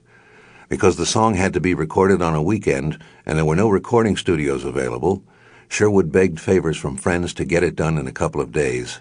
He hadn't even found a group to sing it yet. Finally, through Wiley, a group of hungry but very talented folk singers were chosen to record the theme. This was accomplished on a Sunday afternoon in a makeshift studio that had been quickly set up in a garage at the home of Sherwood's friend, writer-producer Mel Shavelson. While recording was going on, a dinner party was in preparation in the house. Just before the singers were ready for a take, someone would whistle and the clattering of dishes and plates all stopped. The hired waiters all had to freeze. With Sherwood's determination and luck, the track was recorded, albeit as primitive as could be. Barely making the deadline, the tape was cut together with the film, and the new pilot was flown to New York for another screening by the brass. And this time, they loved it.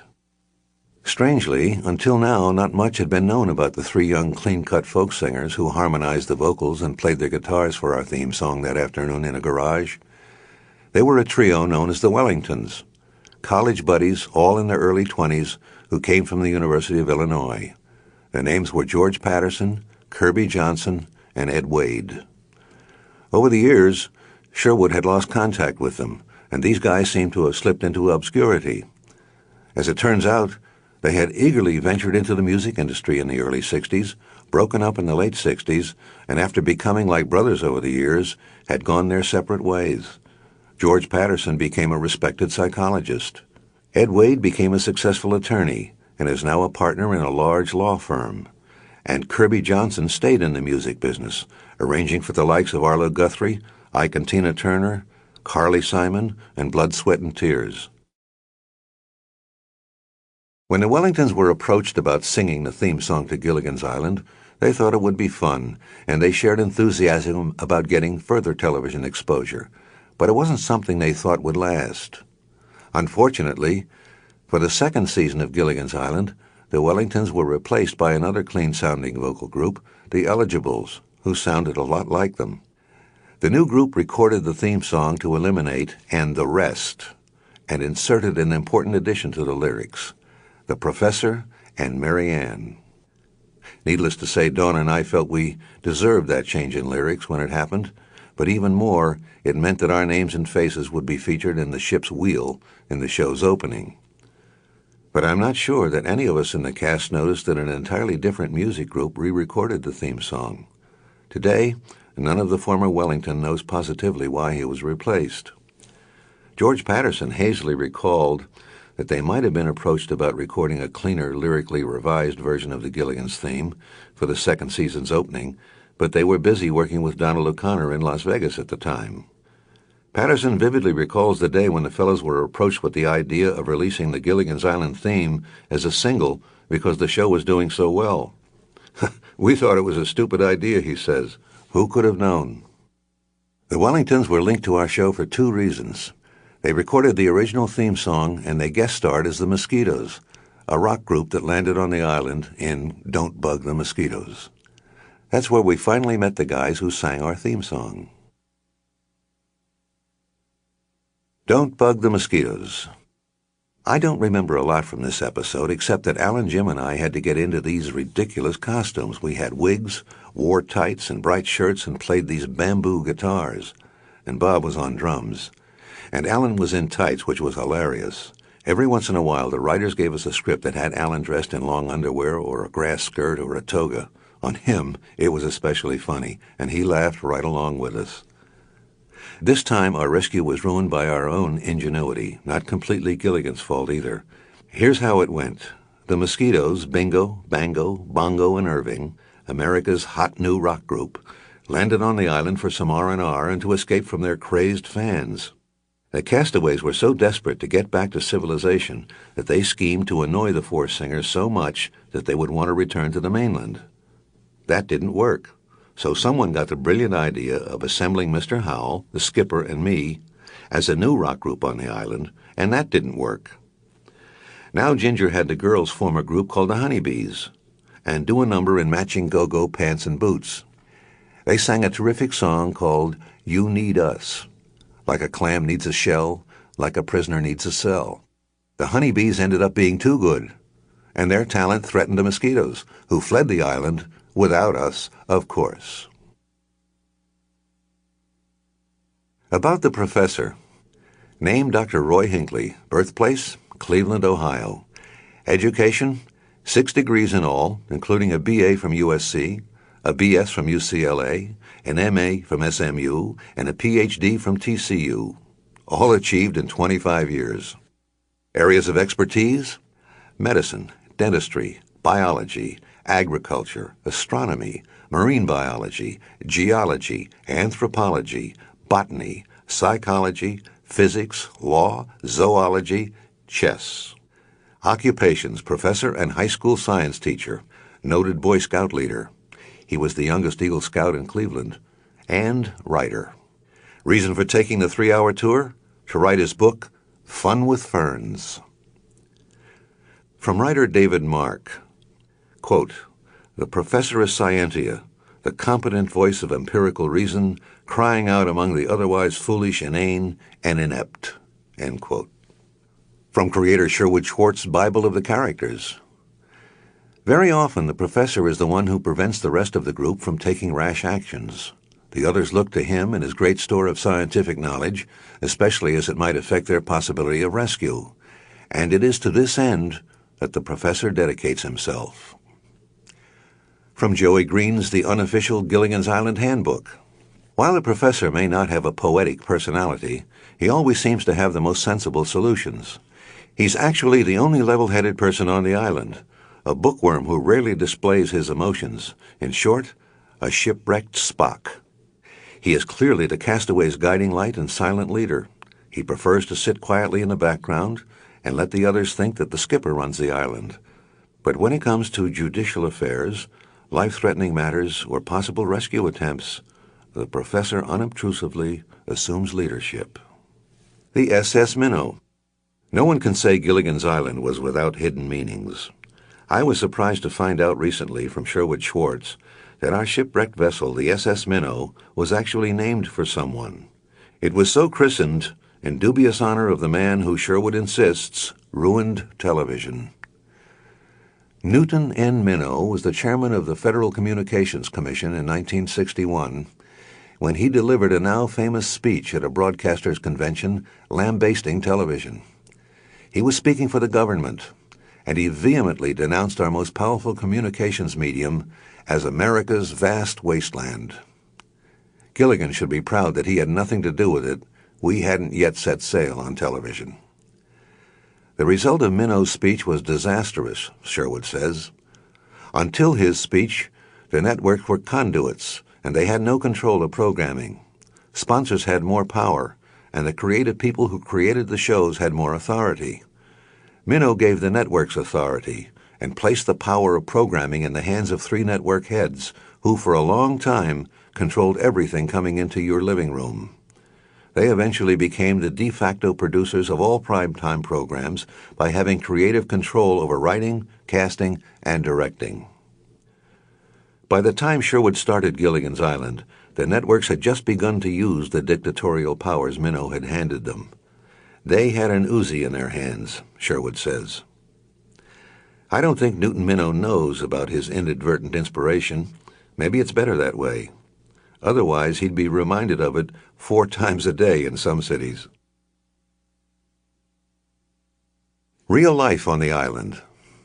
When things got a little tough or tense while we were shooting Gilligan's Island, Alan Hale and I sometimes edged our way clear of the disagreements, and we sat and chatted.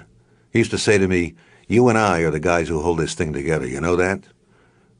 This was particularly true in the beginning, when all 7 of us were testing the waters with each other, exploring each other's eccentricities, and looking out for each other's mood swings. We'd figure out just what button to push to make each other laugh, and we pushed it when things got uptight. None of us will deny that there was a genuine human survival between the actors on this island, especially at first. Tina Louise was extremely unhappy. Jim Backus and Natalie Schaefer were not too happy with it all. It wasn't all-out warfare, but initially things did not go well with any of us. But looking at our show, you would never have known it. Television portrayed this island survival as a simple, comedic, fun, fast-moving cartoon adventure in which the worst that could happen was that Gilligan would screw up the rescue one more time. Next week, someone new would visit the island, or maybe we'd have to eat soap to save us from the dangerous levels of radiation that tainted our food. There was no downtime on this island, and that might have been the trick that hooked kids. Our show looked like no other tropical paradise on television, especially in color. And our show moved along at a fast pace with no dull stretches. I think some kids even thought it would have been wonderful to really be on that island with this crew of crazy people, always throwing parties and putting on plays and such. Some fans have told me that after school they went out and played Gilligan's Island instead of playing house or other games. So life on the island wasn't really so bad. No taxes, no pollution, no money problems, but of course no bathrooms, so the place was far from perfect. Sherwood was right. Anything other than completely incongruous fantasy would have been too gruesome to swallow. Unfortunately, real life in this televised jungle was not as ridiculously happy as it looked, especially during the first 10 weeks of filming. Sherwood Schwartz recalls that turbulent period as grim. It was a difficult time that most of us would probably like to forget. Dawn Wells, Alan Hale, and I were more even-tempered than the rest, at least at work. And don't get me wrong, however, there were days for all of us. Jim Backus could be irascible, and you just knew when to leave him alone. Natalie Schaefer was not too keen on the show from the beginning. She didn't know what she had gotten into. I don't think any of us really did. And certainly Tina Louise didn't. I have to give credit to our director, John Rich, who got us through those first 13 weeks. That unlucky number of weeks is the standard network trial period for a new show that's been placed on the air. Rich took charge and didn't take any temperament from Tina, or from any of us for that matter. He knew what he wanted, and he knew how to get it out of us for the camera. Generally, The cast came in on Monday at 10 a.m. or so for a cold reading. At that time, we took care of any special wardrobe needs, which left Bob, Alan, and me with plenty of free time. I loved that. I never changed my clothes, it seemed. I hated movies about changing clothes. Years ago, working on films while under contract to Universal Studios, I used to hope that the role would be one in which I wore the same thing forever. And with Gilligan's Island, I got it. My costume was simple. I had a rack of several pairs of khaki pants, several light blue Oxford shirts, and yellow socks. On occasion, like for a Howell cotillion, wardrobe would dress the professor up a little bit with a brown corduroy sport jacket. Those dark blue boat shoes that Bob, Alan, Jim, and I wore have now become famous in America as a style of tennis shoe. Those Kmart specials are high fashion now. If it was a dream week, though, one of those weeks in which we did an episode featuring a dream sequence, we had to be fitted for some outlandish costume that only accentuated the ridiculousness of it all. Usually, that also meant that some or all of us would have to meet specially with our makeup man, Keister Sweeney, to devise a way to reshape our appearances to accommodate the script. From Tuesday through Friday, we filmed the show, always out of sequence, the way a motion picture is shot. For instance, one morning we might begin with a scene in which the castaways rush out into the lagoon, only to realize that the dirty dog who visited our island has left us there to rot. We chased Gilligan into the water, and the final scene of the show was in the can. This was done while the sun was bright enough for shooting, and no planes or jets from the nearby Lockheed plant or the Burbank airport caused any disruption. On another afternoon, we might be on the soundstage doing the final scene of another episode. It might be a night scene with tiki torches lit all around the darkened stage. Inside the studio, daylight or outside weather conditions made no difference. When we were not filming, we usually had our studio chairs gathered together on the side of the set. Some of us had the small folding studio chairs, and some of us had the tall kind. Relaxing together, we listened to Jim and Alan tell jokes, never repeating the same one. If there was anyone I could count on to give me a good laugh at work, it was Alan or Jim. Tina rarely joined us. Mostly she went off to the side by herself or back to her dressing room, preferring not to socialize. And Bob, who was more naturally introverted, joined us when he had a chance. He was in the majority of the shots in each episode and had more lines to memorize than the rest of us, so he was constantly busy. Because the work could be fatiguing, Bob wanted to keep things moving, and he really got upset at what he felt was unnecessary delay. Occasionally, he and Tina got into an argument, and Sherwood had to leave his office and come down to the set and try to cool things off so work could continue. Unlike most half-hour sitcoms shot on videotape today, we needed 4 days to film our show. Many current sitcoms are blocked, and the script is rewritten over the course of 4 days. On the last day, it's finally shot in an afternoon or an evening in front of an audience. It took us 4 full, exhausting days to complete each episode because there were so many special effects involved. And even though the crews who pulled them off were some of the most efficient craftsmen I've ever seen, it all took an incredible amount of time. Remember, this was not simply a living room and kitchen sitcom. We had many different shots to set up in every show, back and forth from the hut to a cave to the lagoon and back to the hammocks. No 2 caves look alike on our island. That pace kept the show moving, and it kept us moving. We might shoot from 8 a.m. until 12:30 and then break an hour for lunch. Or if we were running behind, we just snacked for a half an hour right there on the set. The TV Guide shoot. There have been rumors over the years that have described Bob Denver as mean for refusing to pose for publicity pictures with the temperamental Tina Louise. It's true that Tina got quite a bit of press because of her natural beauty, which unquestionably sells in print media. But that rumor has been stretched a bit over time. Here is what actually happened. TV Guide wanted to photograph Bob and Tina, possibly attempting to add some romantic undertone to the show, which was the furthest idea from the show's premise. Bob refused to model for the photographer unless Dawn Wells was included in the shot. After all, I was working with both girls every day and I wanted it to be fair, Bob explains. The editors at TV Guide agreed to Bob's request, except that when they shot the photos, they mysteriously instructed Dawn to remove all of her makeup, she says. Dawn did it because that's what the photographer wanted, but she thought it was strange at the time. When the cover appeared on stands a few weeks later, Dawn had been completely cropped out of the photo, except for a small portion of one pigtail that you can see at the edge of the magazine's stapled spine. Needless to say, TV Guide is not my favorite magazine, Bob says. Drive, he said. Alan and Jim were incessant golfers. These guys took this hobby so seriously, there were mornings when they'd shoot 9 holes before they came into the studio at 7 o'clock to begin filming. I'm not sure about Jim, but I know that Alan was a longtime member of the Hollywood Hackers, a golf club with a stellar membership that included nearly every big name in town. Trinket, Alan's wife, said that after he died she had no idea what to do with the more than 20 sets of golf clubs that sat in the garage. One day during a break in filming, Alan and Jim headed out to the CBS back lot behind the lagoon and decided to finally settle an argument about who could drive a ball further. Both of them shot yards away towards a ravine, and neither of them felt like strutting way over there to prove who was champ, so they just kept up their funny battle. "My ball went at least 10 yards farther than yours," Alan shouted. "Nonsense," Jim yelled back. And then the studio guard caught up with Jim and Alan. One of them had driven a ball right through some guy's windshield in a parking lot, and Jim immediately poked his club into Alan's stomach and said, "He outdrove me by a mile." Natalie saves her keister. We had a makeup man on the show who had worked at MGM for years. He specialized in women's makeup, but this guy was an expert at making anyone look better. His name was Keister Sweeney, and the reason he worked on our show is that Natalie Schaefer, who had worked with him at MGM, insisted on bringing him along, and thank God she did. Keister was one of the best makeup artists in Hollywood, and his career went back to the golden age of filmmaking. He taught many of the best makeup artists in film and television today.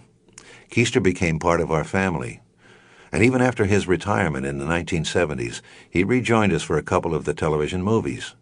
I'm sure Natalie had a hand in that too, and Keister loved it. Our whole cast loved his perfectly accurate adjustments and alterations.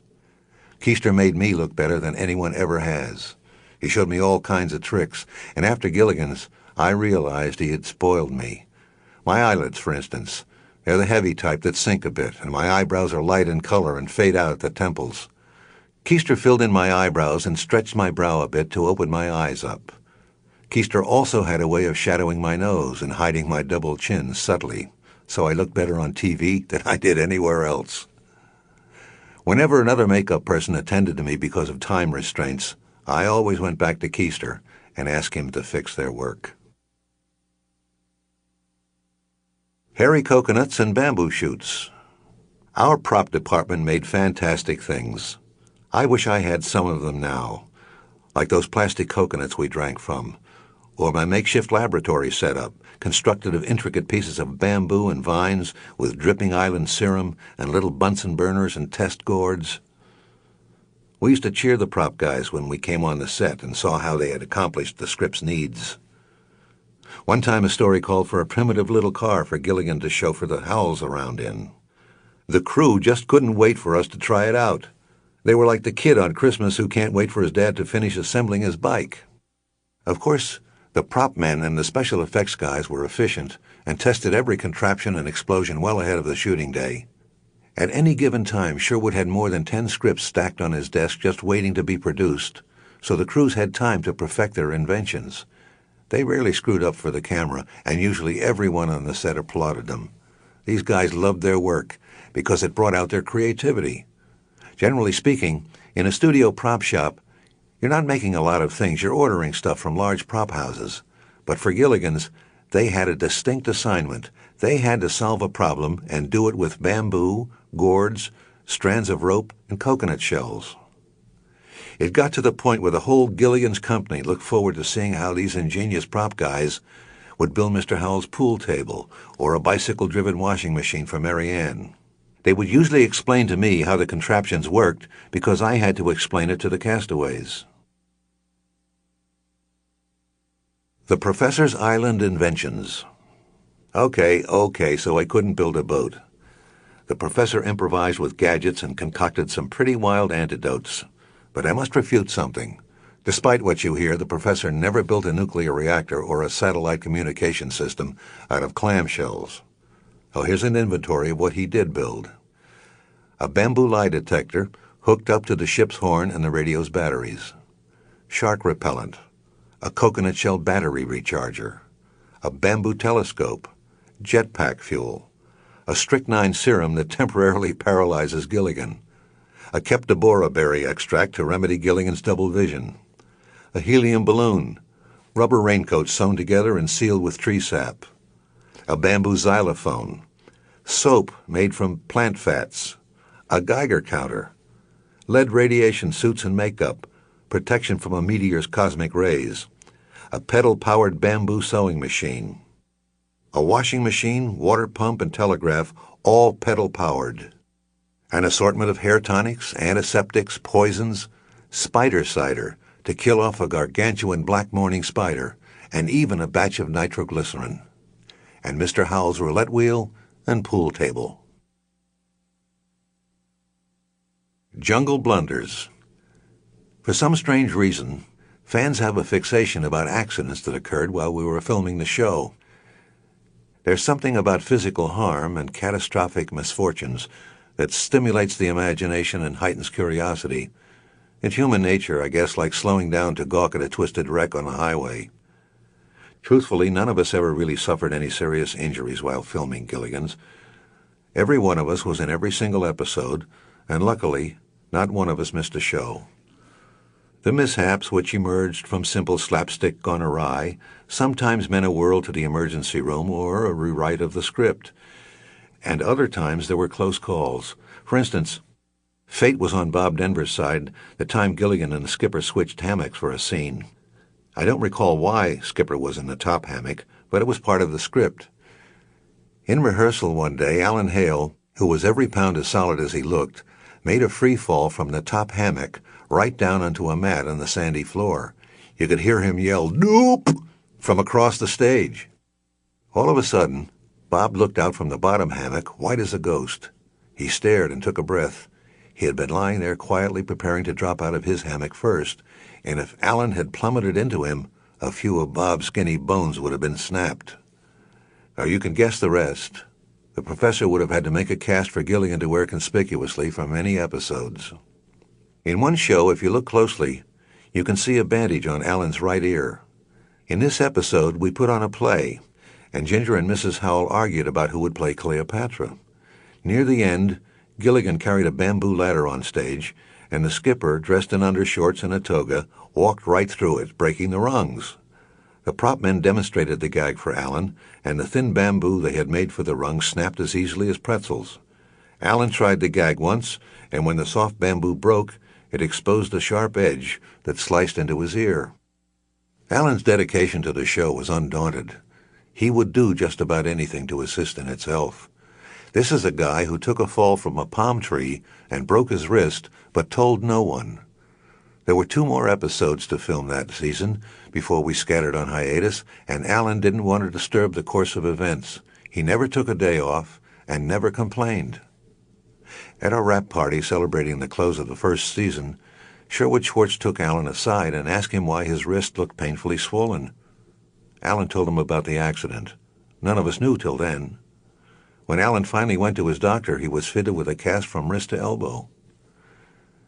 The only time I was injured in the series was during a jungle scene. I was standing on a green apple box that was elevated for some reason I don't remember. When I stepped off it, something slippery was under me, and I lost my balance and fell. And when I went down, I wrenched my right knee, and I could barely walk. I was taken to the small medic station on the lot and then had to go on to an orthopedic doctor in Sherman Oaks where I was x-rayed. The doctor injected cortisone by jamming a long hypodermic needle into the inside of my knee, and I almost passed out when it penetrated. I had all kinds of shots in the Army, and they didn't bother me, but this one knocked me nearly senseless. The doctor gave me crutches and wanted me to return in a few days for the second of several shots.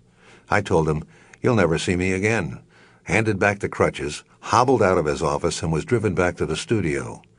I went back to work that day, but not before a studio medic had me sign a waiver. My knee healed on its own, and I'm glad to report that that was the only island injury I suffered. Sex and the Island Girls. Sherwood Schwartz was the policeman on our set. This was by choice, not appointment, because he genuinely and unceasingly cared for his show. It was his baby, and he wanted to keep conflicts to a minimum and a happy cast. On our set, if any problems arose either with the script or with a person, we were invited to discuss it with Sherwood and attempt to resolve the matter peacefully, hopefully to everyone's satisfaction. And there were times when Sherwood had to be called away from his office to come down on the set and settle something. It was evident to everyone that Sherwood tried to be fair with all of us, no matter what the request was. Sherwood replayed some wonderful memories of his own survival on the island in his 1988 book, Inside Gilligan's Island, From Creation to Syndication, which was originally titled Having It All, How One Tiny Island Brought Me Fame, Fortune, and Migraines. One of his funnier stories had to do with the problem of cleavage. Sherwood says, Tina played most of her scenes in her light beige V-neck gown, and somehow between rehearsals and the time the camera rolled for actual takes, the V was mysteriously slipping down to reveal more cleavage. From time to time, I would get a phone call from the director of that episode asking me to come to the stage and make a decision. This was among my pleasanter duties as the executive producer, to gaze at Tina's bosom and decide whether or not there was too much cleavage. Sherwood remembers being called to the set again on another day for the same problem. I said to her, Tina, we'll have to do that scene over. You've got to stop yanking down the front of that dress. Tina denied any such action, so I told her, okay, then leave it that way. When you see this scene on the air, you'll find you're a voiceover. The camera will be on the other people, and we'll just hear Ginger's voice. Tina blurted out, I don't know what's wrong. I'm not showing anything that everybody hasn't seen a million times before on every TV show. Nevertheless, says Sherwood, she hiked her dress up a few inches so that some of the cleavage disappeared. Tina had a funny sense of humor. Sometimes she loved to be shocking, yet she'd retain that feminine side that made the character of Ginger so seductive. There was a scene inside a hut in which Tina put on a show for the Howells, singing a breathy, sexy rendition of the French song Alouette. She stood behind a bamboo microphone with a round rock attached to the top. For several takes, Tina closed her eyes, put her lips right next to it, sang to it, and stroked it. And it was pretty damn suggestive. And finally, the director had to yell, cut. Now, come on, Tina, we can't use that, and you know it. Sherwood also had to police the set when Dawn wore her real short shorts. Because of the censor's intermittent navel rule, says Sherwood, Dawn's belly button had to be hidden most of the time by her hip huggers. Dawn couldn't believe it, but what could she do? When she could, she got away with it. She did it because she knew it wasn't a national crisis if the world noticed her navel every once in a while. Sherwood said he returned home one night after work, just exhausted from traffic duty on the set, and his wife Mildred asked him how his day had gone, and he told her, it was rough, dear. Between Tina's breasts and Dawn's belly button, I didn't have a moment's peace. Dream Hut. Because sleeping and dreaming were the sole nocturnal activities on Gilligan's Island, the writers loved to conjure up dream sequences as much as we enjoyed acting out the ridiculous hallucinations. And who says you don't dream in color? We did, beginning in our second season. In fact, we couldn't wait for the second season when we heard that we'd be filming in color. Our show was perfect for color television, with those pink island sunsets and the tropical setting. The dream sequences were pertinent. They widened the scope for more insanity.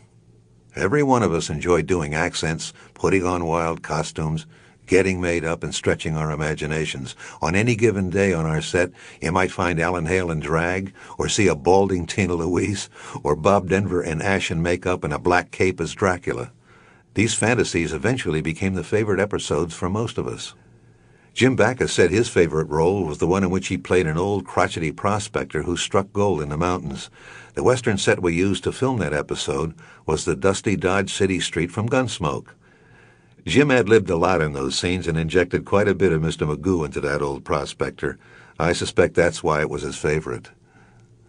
Natalie Schaefer was quick to say her favorite episode involved Lovey's dream of the Cinderella story, in which she played the tortured, ugly stepsister who magically gets an invitation to the ball by her clumsy fairy godfather, Gilligan. Dawn Wells says she really enjoyed the Eliza Doolittle character she played in the dream sequence in which Gilligan turned from Jekyll to Hyde at the mere mention of food. Well, I'm not sure I'd pick this as my favorite, but I like the one in which I did my Cary Grant imitation. After I filmed that, Sherwood pulled me aside and with a straight face said, "Russ, that was the best Rex Harrison I've ever seen." He still gives me trouble about that one. There were a couple of times I had to get special makeup applied to look like a shriveled-up, hunched-over 90-year-old man. I had a great line at the end of the Jack and the Beanstalk dream episode in which Gilligan rescued the goose that laid the golden oranges and saved 2 old prisoners from a dungeon in the giant's castle. Tina and I were made to look pretty damn filthy and ugly since we had been trapped in there for decades by the ominous giant.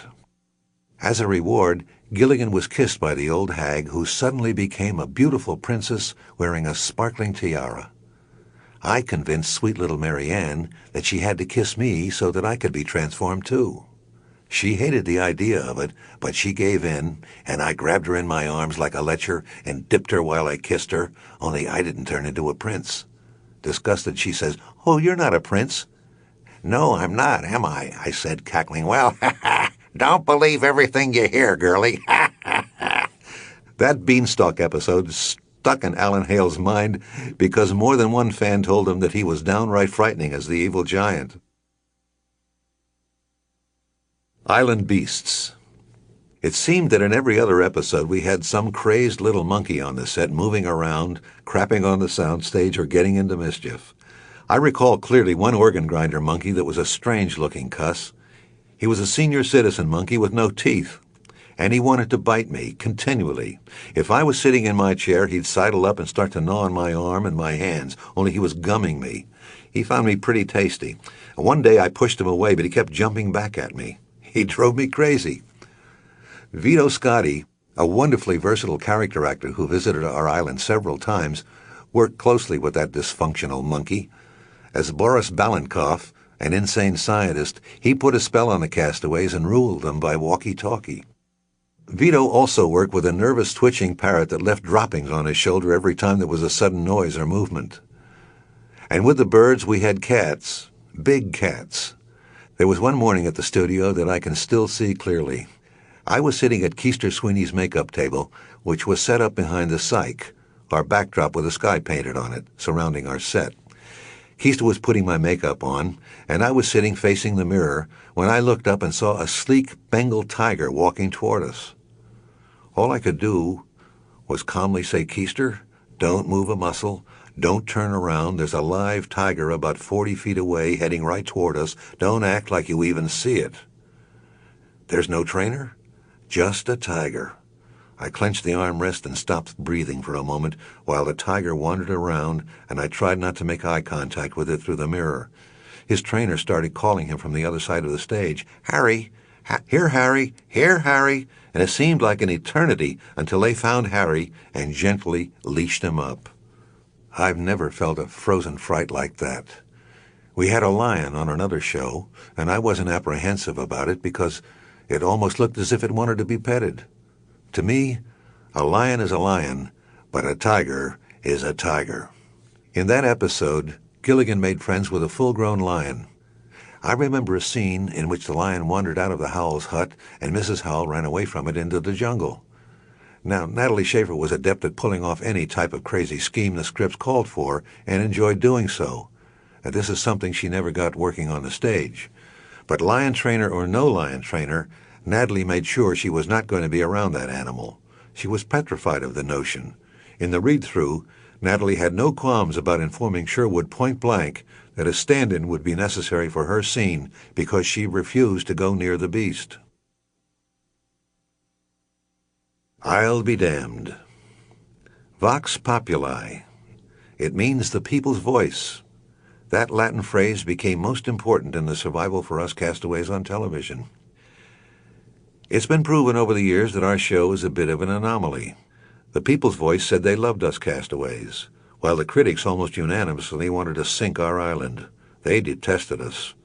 We've been considered the dregs of television, and it has never set well with any of us. As a cast, we were devastated at what the critics wrote and said about us. We couldn't figure it out because we had high ratings, reached the top 10, and some weeks reached number 3. A few weeks after we premiered in the fall of 1964, some 350 TV critics and columnists voted in a national poll and named our show the worst new show of the season.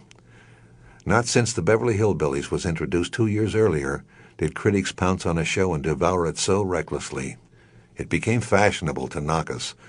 Jim Backus used to say they weren't reviews, they were character assassinations.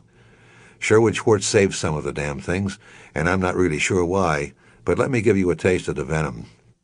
It is impossible that a more inept, moronic, or humorless show has ever appeared on the home tube. Rick Dubrow, UPI. Without a doubt, Gilligan's Island is the stinkeroo of all time. I have a feeling the cannibals will get them soon. Fred Storm, the San Francisco News Call Bulletin. It is difficult for me to believe that Gilligan's Island was written, directed, and filmed by adults. It marks a new low in the network's estimate of public intelligence. Terrence O'Flaherty, San Francisco Chronicle. The nonsense that transpires on Gilligan's Island may stir up some laughter if you're a child, or unsober, or slightly weak in the head. Donald Freeman, San Diego Union. Sherwood was angry about the lack of understanding of what the show was attempting. We weren't curing cancer here. It wasn't Hamlet. In other words, a little nonsense in everybody's life is not so bad. I'm sure the critics who panned us from the beginning would have preferred to witness our show's burial at sea, but instead, we've stayed afloat on the airwaves all these years, while hundreds of situation comedies have sunk beneath the waves. You see, our show merely filled the spot it was supposed to. We didn't pretend to be sophisticated. It was silly. It was kind of dumb, but it was funny. In fact, Gilligan's Island remains an example of well-constructed humor, and many times and in many ways, it has been recognized as such. Finally, a little praise. Syndicated columnist Tom Shales recently provided some positive commentary about our show. After all the years of being accustomed to critical disdain, I nearly dropped my test tubes when I read this. 20 years from now, kids will probably still be laughing at Gilligan's Island long after the tropical, provocative sitcoms, which critics are always championing, have been forgotten. It was never smutty or cynical or pretentious. Nobody on Gilligan's Island ever needed a condom or went through menopause or puberty. Nobody made politically correct pronouncements on the issues of the day. No wonder that island seems such a refuge now. It's not that sitcoms and other entertainment shows should be dopey and frivolous, but in recent years escapism has become a devalued commodity in the TV marketplace. There's something to be said for a show on which nothing of serious social import ever happens. In fact, there's serious social import in that. After all the abuse heaped on the series, it's time somebody dared say that Denver and Hale did an awfully adroit job of following in slapstick footsteps left by Laurel and Hardy. Hale's slow burns and exasperated looks into the lens were obvious and loving homage to the immortal Oliver Hardy, and Denver made a droll fool. Sojourners. If it weren't for the 20-some passers-by who stopped at the island, the show might have passed for believable. And we had an interesting blend of celebrities visit the island, like Phil Silvers, Zsa Zsa Gabor, Strother Martin, and Don Rickles.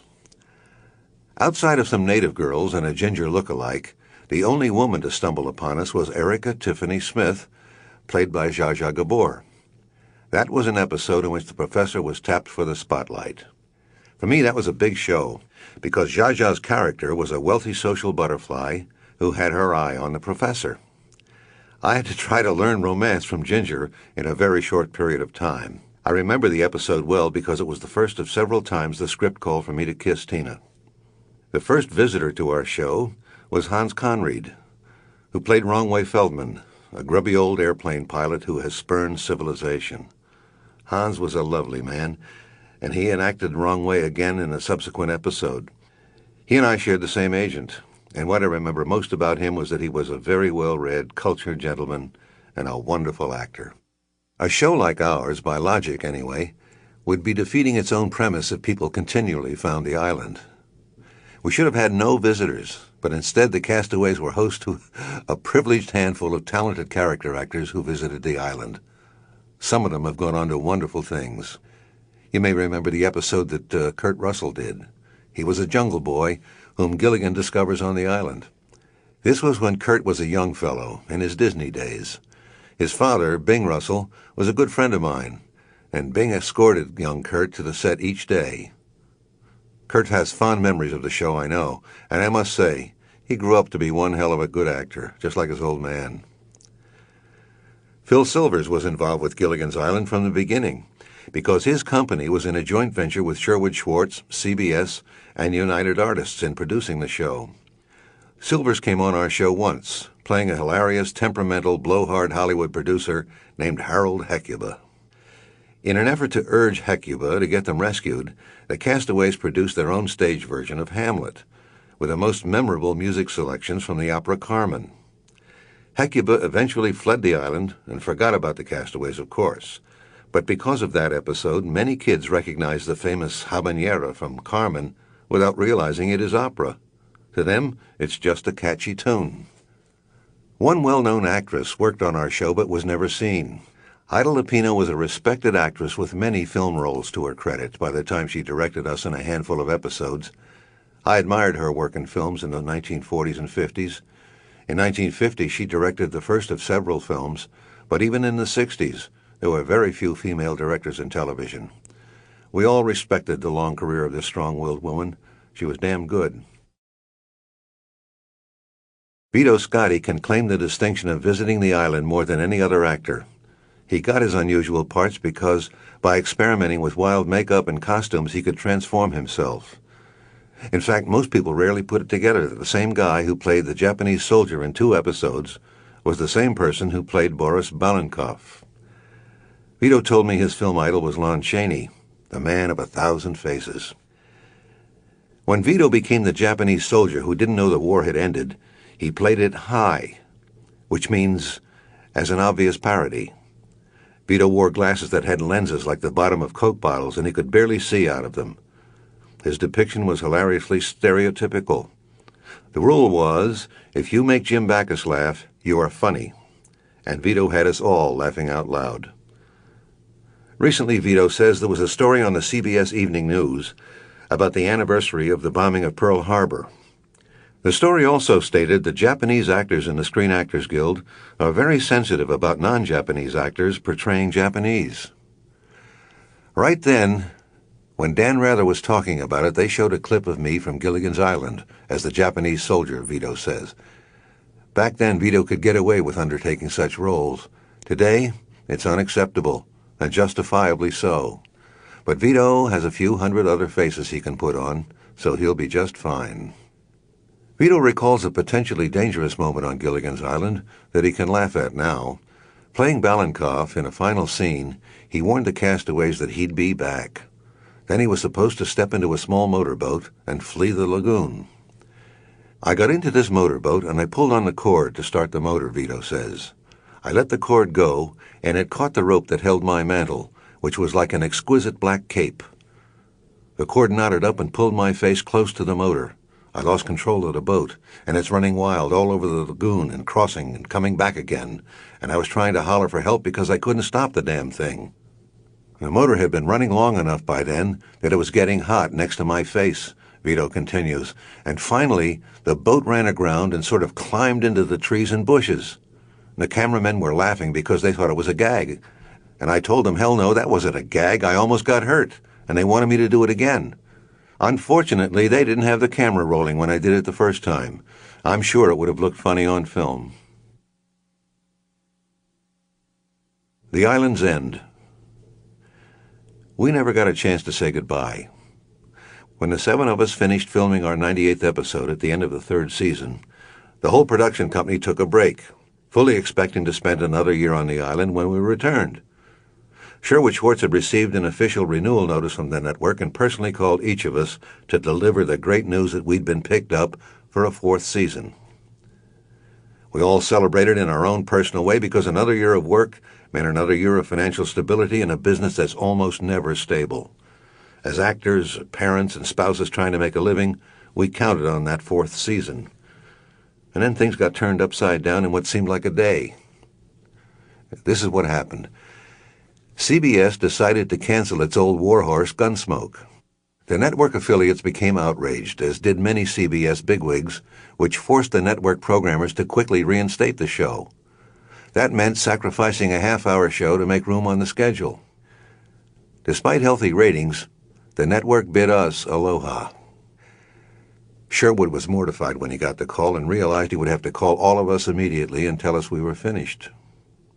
It was embarrassing and crushing for everyone, but for Sherwood, I think it was a bit more humiliating. He was heartbroken, and he was very apologetic on the telephone. Of course, it wasn't his fault. So we never returned to the studio as a group. We went our separate ways without a party or a kiss or a hug.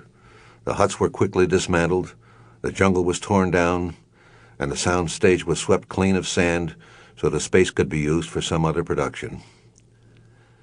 It was 21 years until we all set foot in the same room together. Even the man who put us on the island was there that evening in May of 1988, when we all appeared on the Fox network's The Late Show with host Ross Schaefer.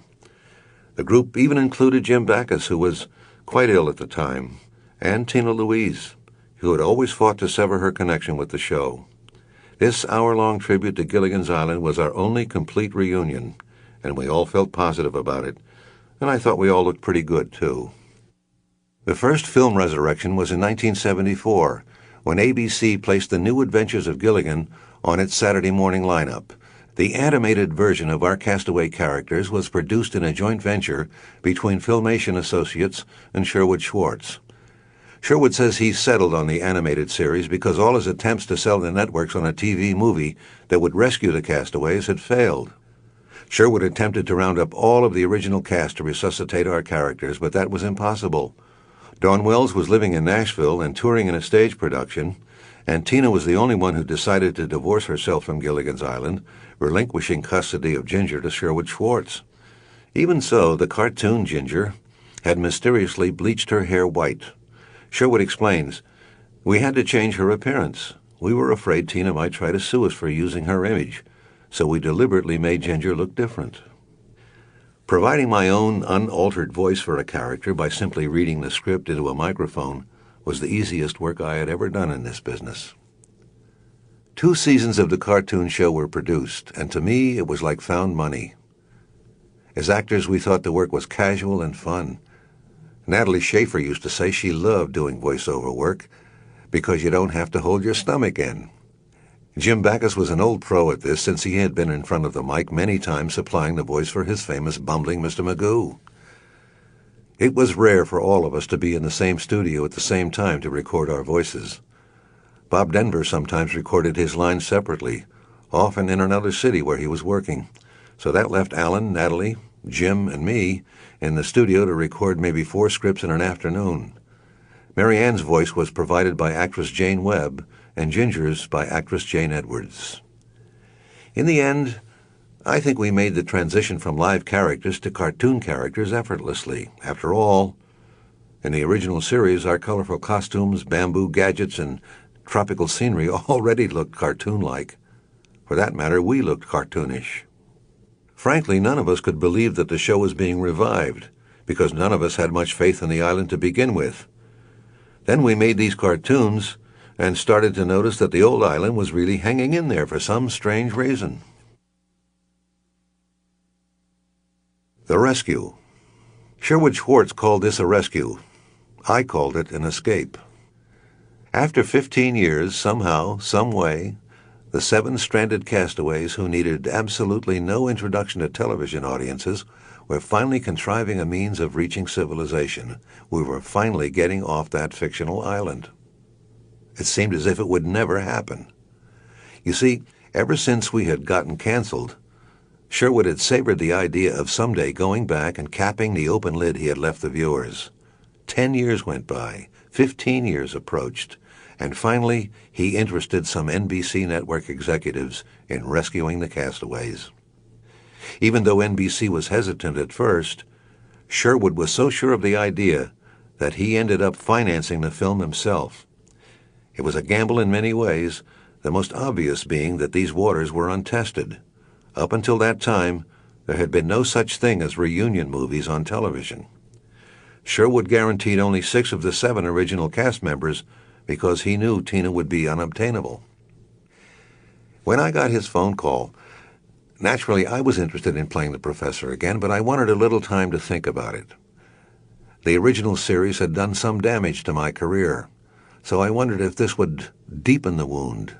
Would it be good for my career? Would it matter at all? I had a lot of thoughts about whether to do the TV movie, and one of them was that Sherwood was going to do the movie no matter who was in it.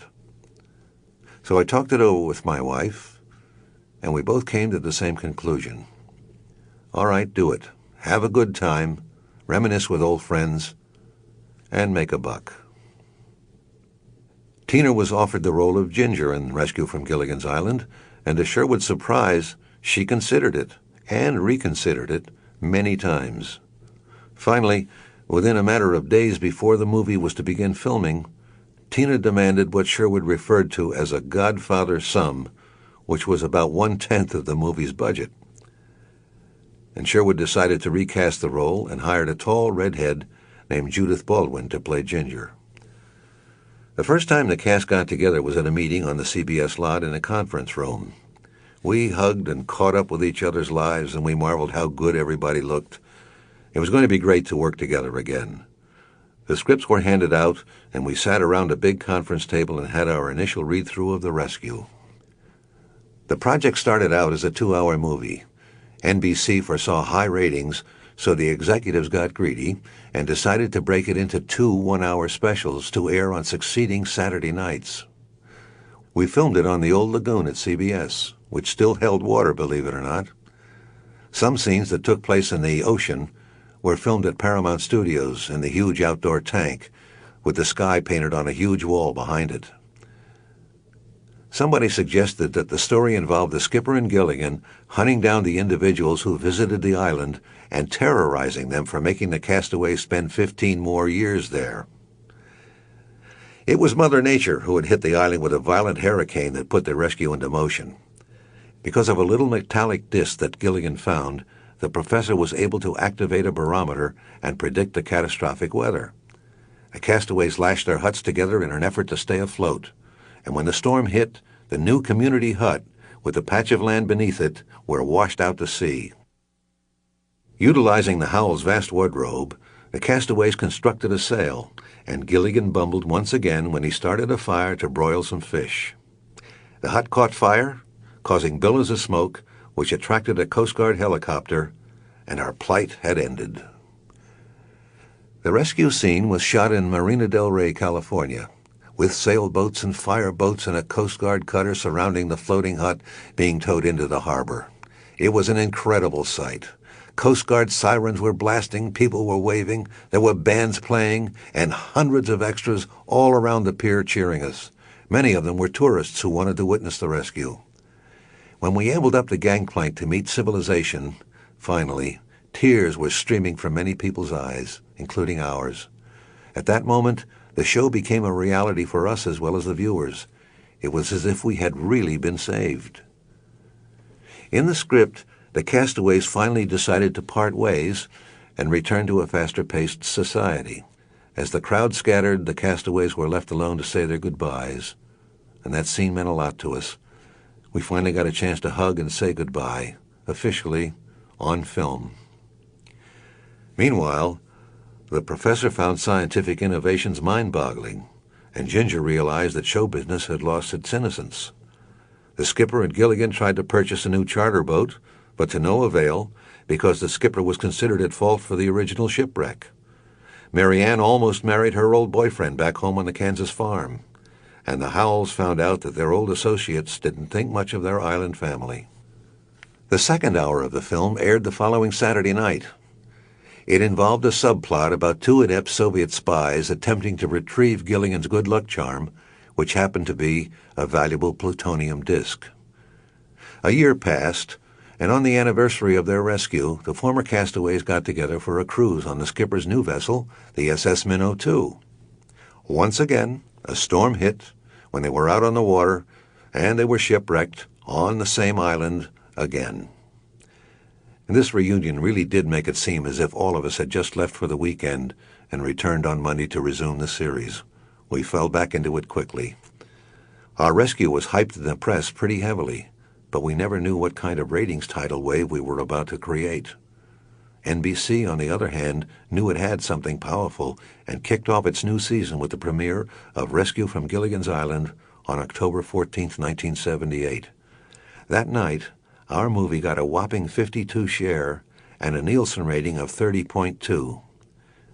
Those were phenomenal numbers. Today, Rescue from Gilligan's Island remains one of the highest-rated TV movies of all time. In the years after we all parted ways in 1967, we gathered together mostly for work on a charity cause or a talk show or a guest appearance as a castaway on another sitcom. The TV reunion I got charged up for was our family feud battle against the casts of Hawaiian Eye, Batman, and Lost in Space. We won and raised $20,000 for the motion picture home. Most of us have put on our old costumes, or a facsimile of it, to appear in all types of show and charity functions. Tina Louise surprised us when she joined us at a dedication ceremony of the Gilligan's Island waiting room at Los Angeles Children's Hospital. You may remember that Bob and Alan sat in a box together on Hollywood Squares, and that Natalie and Jim became Mr. and Mrs. Howell for an Orville Redenbacher popcorn ad in the early 1980s. Other shows that have paid homage to Gilligan's Island include The Wild Wild West, Alf, Baywatch, The New Gidget, The New Monkeys, It's Gary Shandling's Show, The Bob Newhart Show, and The Simpsons.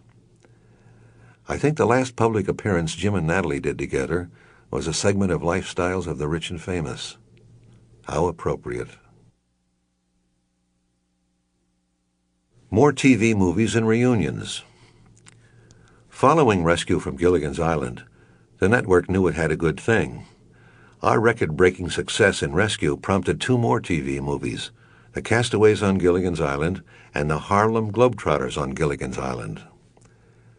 All right, so these weren't the best TV movies in the world, but the ratings they received were respectable, and I'm positive that Sherwood was gearing up to put us on another uncharted island in weekly installments if a network would agree. Audiences kept tuning in to see what we looked like after all those years. But things were nearing the end. I could see it.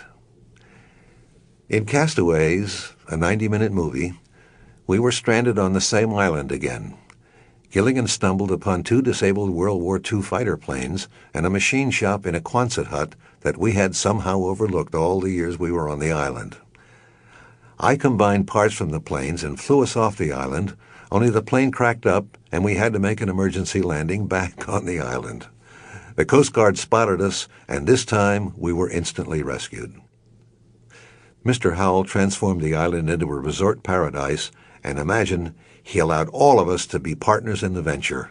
Of course, Gilligan and the skipper still slept in hammocks that hung in a hut, and the rest of us were dressed in the same clothes we had worn for 15 years, prowling the new resort like costumed mascots at a theme park. The movie aired in March 1979. The ratings were modest. None of us really expected to put on those costumes again, but Sherwood resuscitated the crew and passengers of the SS Minnow one more time. Sherwood, along with NBC, played around with the idea of having the Dallas Cowboy cheerleaders come to the island resort. And those plans were thwarted by scheduling problems for the Texas Beauties.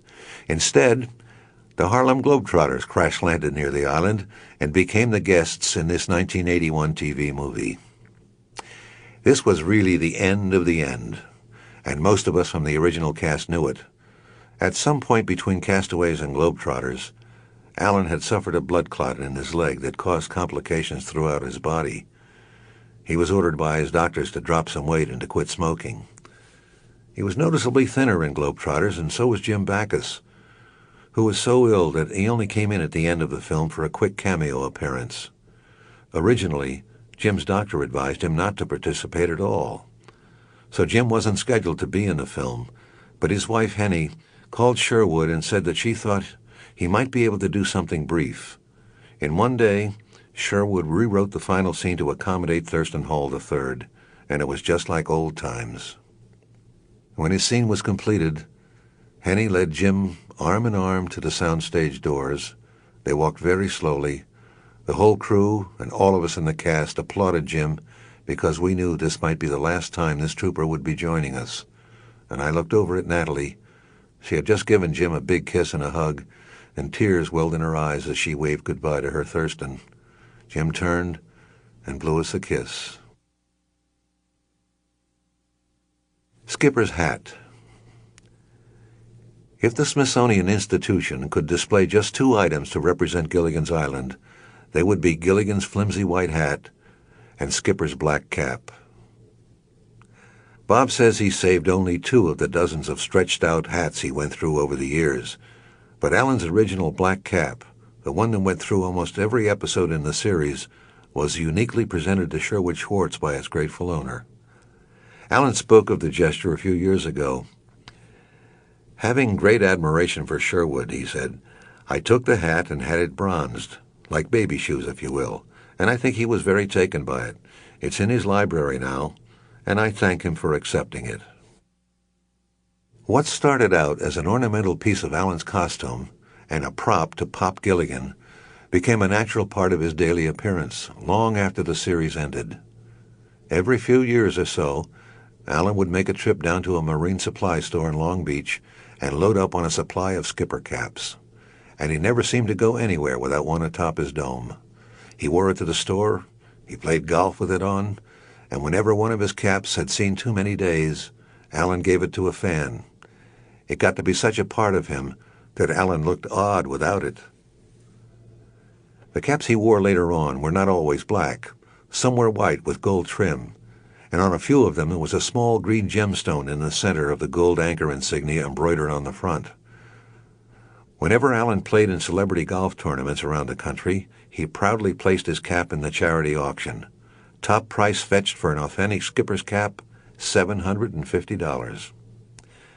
That's how aware people are of Gilligan's Island and the skipper, Alan said. And for you trivia mavens, Alan's hat size was 7 3/8. Reef Madness. If ever a group of actors was typecast, it was us, every single one of us. It was like the curse of Kona. From the time I started making a living as an actor in 1950 until Gilligan's in 1964, I had basically played heavies. You know, the bad guy. I had some straight roles, but mostly I was known as a character heavy to the casting people. Then Gilligan's came along, and after the show was over, I couldn't get a job playing heavies. Producers would say, "What are you talking about? Are you kidding?" The turnover in Hollywood is amazing, and especially today, many people have only been exposed to me as the kind, sensible, reasonable professor. It took quite a while before people would accept me as anything but that type. It was a very difficult period in my life and in my career. I was auditioning for a feature film after Gilligan's, and some 24-year-old casting associate said, "Tell me a little about your career." Oh, frustration stole my patience. All I could blurt out was, "Where the hell have you been?" "I'm sorry," I told the kid. I've been working here for 25 years. Don't you know anything about me?" He gave an excuse that he was from the East Coast. And I said, "Your job as a casting person is to have some idea as to whom you're talking to. I'm not new. You are." Natalie Schaefer told me that had happened to her, but she had a remedy. If a casting director sat back and said to her, "Tell me a little about yourself," she'd say, "You first." Gilligan's Island hasn't left the television airwaves since it began. Immediately following our cancellation from prime time in 1967, we were stripped into daytime television in many markets around the country and abroad. This is called syndication, which means the reruns are rerun and rerun again and again in different cities and on national cable networks, so that when we say Gilligan's Island has never left television, it's the truth. Sherwood Schwartz says Gilligan's Island has been repeated more often in more places than any other television show in history. Fans assume that we all became rich as the Howells from this show, but it boils down to this. 2 years after the show went into syndication, Each of us was paid in full, and from then on we've made nothing. Zip, zero, nothing. When the show was canceled, the cast was offered either the usual decreasing residuals or an immediate buyout of our contracts, which added up to 50 cents on the dollar, which we promptly rejected. One thing you realize in this business, nobody gives you anything. You get paid a certain sum because in the end, someone else is making triple, 5, or 10 times that. Haha, if only I had $1 for every time the show is aired somewhere. Stuck on Gilligan's Island. We've always had the greatest fans. Ask any one of us castaways. Fans have always felt free about coming up to us at any time, anywhere, but always with a smile. We've even attracted sophisticated fans like Walter Cronkite, who was a good friend of Alan Hale's. Gregory Peck once told Jim Backus that he never missed Gilligan's Island. Betty Davis used to love having lunch with us on the set. Our show's appeal knows no parameters, it seems. Bob Denver told me one time there was a Hawaiian family, 2 parents and a few children, who stood outside his home when he had a little place on the island of Kauai. The family sang the theme song at 6 a.m. until Bob finally poked his head out the window. Bob really does enjoy sailing, so he dreads it when he's got to rent a boat. Believe me, he's heard 'em all, and it's always the same. 3-hour tour, huh? We'll never see this boat again, will we? And kids really clung to Alan, as they cling to the Santa Claus myth. Sherwood Schwartz remembers a time when he and Alan visited a room at a children's hospital where a little boy had just had a kidney removed. The boy was beginning to stir from the anesthesia, and Alan was standing at the foot of the bed when he came out of it. And Sherwood recalls, when his vision started to clear, he looked at Alan in disbelief. His eyes suddenly opened wide, and his face filled with wonder. In a voice that wasn't much more than a whisper, he said, "Skipper?" Alan, as usual, knew exactly the right thing to say. "That's right, son. The skipper is here with you. Everything's going to be fine now." A smile appeared on the boy's face. He closed his eyes and fell asleep. That's one of the satisfying aspects of being a celebrity. Unanimously, we, the cast of Gilligan's, have found it astonishing that the program we finished 30 years ago still has an impact on children. And those children have carried their affection for the show well into parenthood and trust Gilligan's Island with their own children as if we were family. But adult fans can sometimes be more awkward and embarrassing than their children. My first wife, Kay, and I were in awe when we visited Westminster Abbey in 1979. While we were in the cathedral, a group of people, maybe 20 of them, surrounded my wife and myself. Here we were, in the center of this legendary house of worship, and people were pushing pens and paper in front of my face, asking if they could have my autograph. Every one of them had a camera. Some of them were shooting home movies of me. I was embarrassed and I was annoyed because I didn't want to do this kind of thing in what I considered a hallowed place. I kept asking the people, please, not in Westminster Abbey, this is a church.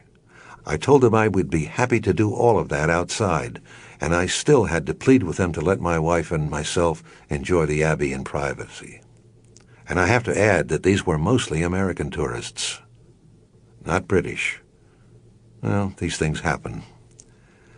Really, though, fans are fun. When I was doing a guest spot on a sitcom a few years ago, one of the episode's writers, a young guy in his early 20s, came up to me and asked if I'd sign an autograph. But he asked for something specific.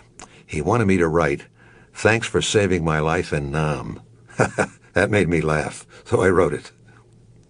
At a science fiction convention in Baltimore, I made a personal appearance to discuss some of the films I made in the 50s, and I was amazed when nearly 90% of the questions that fans asked were about Gilligan's Island. When I sat down to autograph photographs and such, a stream of fans had gone to a nearby grocery store and emptied the grocer's stock of coconuts. These fans rubbed smooth an area on the coconut and had me sign it with one of those silver paint pens. I couldn't believe it. I remember a few years back when I was buying some tools and supplies at the Builder's Emporium, a huge hardware outlet store in Los Angeles. I took my items up to the counter, and this 25-year-old checker just looked at me with a straight face and said, "Are you going to fix the radio?" My dear wife Connie reminded me of the time when she and I were living in Malibu, California. We were driving up the Pacific Coast Highway heading home, and we were hungry. So we decided to stop and get some Chinese takeout. There was an Oriental guy behind the counter and another customer waiting around. And this Chinese guy looks up at me and he says, "Ah, you the professor from Gilligan's Island?" I said, "Yes, I am." He said, "Boy, you old." There are a lot of weird fan stories, but one of the stranger incidents happened to Alan Hale. Alan and his wife Trinket were eating in a small seafood restaurant one night. Alan was sporting a skipper's hat when he walked in, and he was instantly recognized. As usual, Alan was happy to sign autographs, but he preferred doing it after his meal. So he requested his starstruck waitress kindly to head off anyone approaching until they had finished eating. After a stream of eager fans had met the skipper, the waitress handed Alan his check and shyly asked for just one more autograph, this time for herself. She said, "Captain Kangaroo, you were one of my favorites." Alan was polite and autographed the restaurant check, and then she left clutching her paper that Alan had signed. "All the best, Captain Kangaroo." Natalie Schaefer used to love to use the Howell name to her advantage. My telephone lines were down from a storm, so I called the telephone company and got nowhere, she said. Then I told them I played Mrs. Howell on Gilligan's Island, and they sent a man right over. Dawn has always loved her fans, and I think she was the cast member who received the most fan mail when we were doing the show. She once boarded a commercial airliner, and the whole plane burst into the Gilligan's theme song. Dawn told me about a trip she took to Germany in which two fans at one of King Ludwig's castles in Bavaria came running up to her saying, "Mary Ann, Mary Ann." Outside of our reunion television specials and a few sitcoms like Alf, on which we once again became castaways for the camera, some of us have participated in promotions and tie-ins for the show. Usually, any live appearances we have made have taken place with a tropical motif, luau's and boat races and such, where fans can meet us and take snapshots. One of the more ingenious Gilligan's promotions was a cast get-together orchestrated as a real 3-hour tour on a luxury excursion boat that held about 400 people. The tour, originating from the shore of Lake Michigan in Chicago, had gone on an hour's joyride before we boarded. We castaways waited on a pier at a pre-arranged location, and at the appropriate moment, we shot off a flare gun, and the excursion boat loaded with fans arrived to rescue us. Coast Guard sirens were blasting as we boarded, fans were screaming, applauding, and singing the theme song when Alan, Bob, Dawn, and I were ushered onto this cruiser full of baby boomers. People kept saying to me that they couldn't believe that they were on a tour boat with us. It was a madhouse, but we loved every second of it. We did several of these promotions in Baltimore, Chicago, New York, and Milwaukee. It was on Baltimore's Chesapeake Bay rescue cruise that two fans at separate moments edged their way through the crowd determined to talk to me. I was floored when they both informed me that they had graduated from Johns Hopkins University and had gone into their respective professions because of me. One of the fans was a woman in her 30s who had received her degree in physics. Later on that night, a guy approached me and introduced himself. He explained that when he was a child, the professor had inspired him, and he had also graduated from Johns Hopkins with a degree in chemistry. I couldn't have been more gratified. Island Fever. Skipper to the professor. Well, if there's anything I can't stand, it's logic. Sometimes I've wondered if people take Gilligan's Island too seriously. It amazes me how even today people assume it's hip to pose this question by asking, why would the Howells bring all of that money along on a 3-hour tour? Man, it doesn't take any gray matter to figure that out. You don't know how many stand-up comics owe money to Gilligan's for writing their material for them. Our show has been fodder for their routines for years. They pose all kinds of riddles. How come the professor could build a nuclear reactor, but he couldn't build a boat to get them off the island? And I never built a nuclear reactor. Of course, our show was inconsistent and incongruous. Of course, there are unanswered questions. At first, we asked the same questions, and then we just accepted it all and stopped wondering. My answer, it's in the script. In fact, it's in the theme song. Do you realize the lyrics lie to you? Think about it. The mate was a mighty sailing man. Come on now. If not for the courage of the fearless crew, the minnow would be lost. Would be lost. We were lost. And it wasn't a desert isle. It was a jungle island. So your imagination gets a workout, or your gullibility, depending upon how you look at it.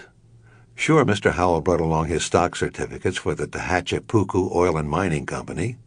Sure, Mr. Howell packed an Indian chief's headdress in his trunks of clothing. Once you get past the insanity of it all, it's not so bad. One question that is often posed to me involves the professor's total lack of sexual interest. Was he asexual? He didn't even know how to kiss a woman affectionately. The answer is that Sherwood Schwartz didn't want to get into the sexual natures of the characters too deeply, outside of the obvious, like the Howells' devotion to each other and Ginger's lusty one-liners. Keep in mind that we were targeting this show toward children. The fact that adults came along was a surprise to all of us. Growing up with the professor. My kids grew up always having people stare at our table in restaurants. In school, it was sometimes assumed that if you're the professor's kid, then you must have an unbelievable IQ. Does that sound crazy? You'd be surprised what people think. And when my kids began dating, the notion of bringing someone home to meet their parents might have been a bit uncomfortable, especially when the professor is standing there with folded arms. All in all, maybe it wasn't so bad for David, Kim, and my stepson Courtney. Sure, I made my mistakes as a parent, but I'm proud that I've raised children who have taken responsibility for themselves. In today's world, that's an accomplishment. I thought it might be fun to tell you about how my children felt about visiting the set of Gilligan's Island and growing up with the professor as their father. My son David said, I was on the set of Gilligan's Island maybe 6 or 7 times in the course of the 3 years. The time I remember most was on my 9th birthday, I think. My whole class, maybe 25 or 30 kids, all went to the set for the afternoon to watch the filming. We got a tour of the place and went out to the lagoon, and later on we had a little party. And David says, what I remember most about being in the studio was how they tried to keep us all as quiet as possible during the filming. And later, the whole class was introduced to the cast, and the actors were all nice, especially Dawn Wells. She was always good with kids, I think. And on that day anyway, I think I was the hero of the class. My daughter Kimberly says, I always had the illusion that my dad was the smartest man in the world. Not only because he was my dad, but when you're a kid, your dad can beat up anybody, but also because he was the professor. And I remember thinking that he should be president, he was so smart. David and I both had little TVs in our room, and whenever I got punished, Mom or Dad would take the TV privileges away for a week or so, and the only thing I was allowed to watch was Gilligan's Island. And I'd beg my dad to watch it and say, please, please, please. He naturally gave in.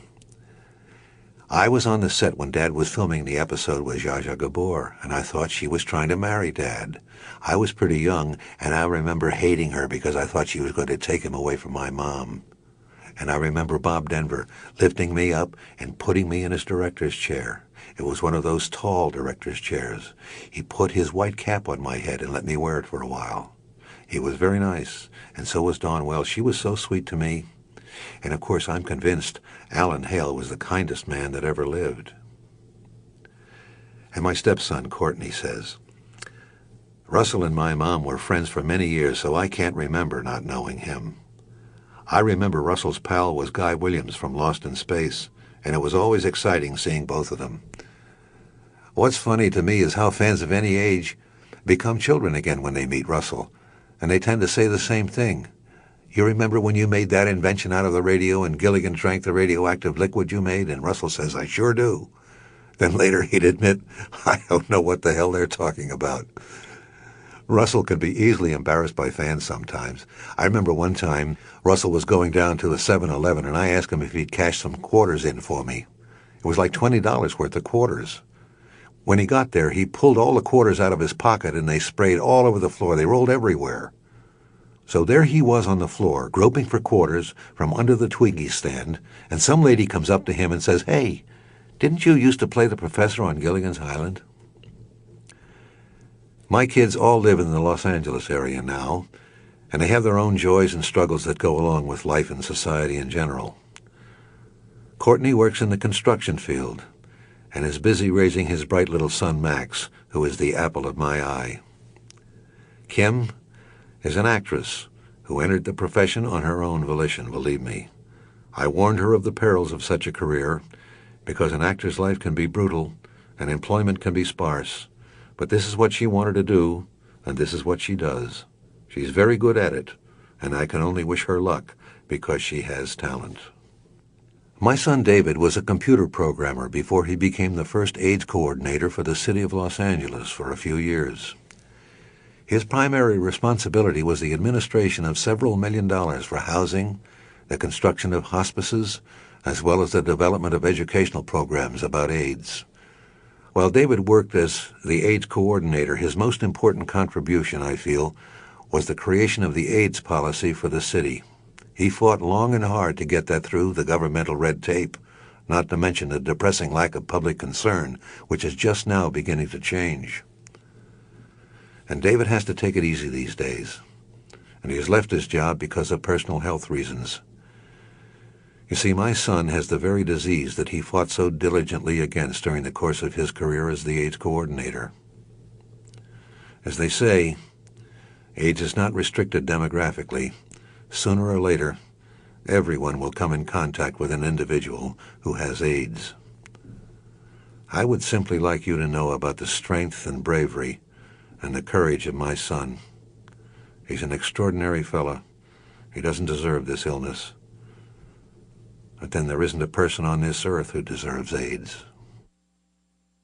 You know, I have been very fortunate. I have been a person who has been able to make a living doing what I wanted to do all of my adult life.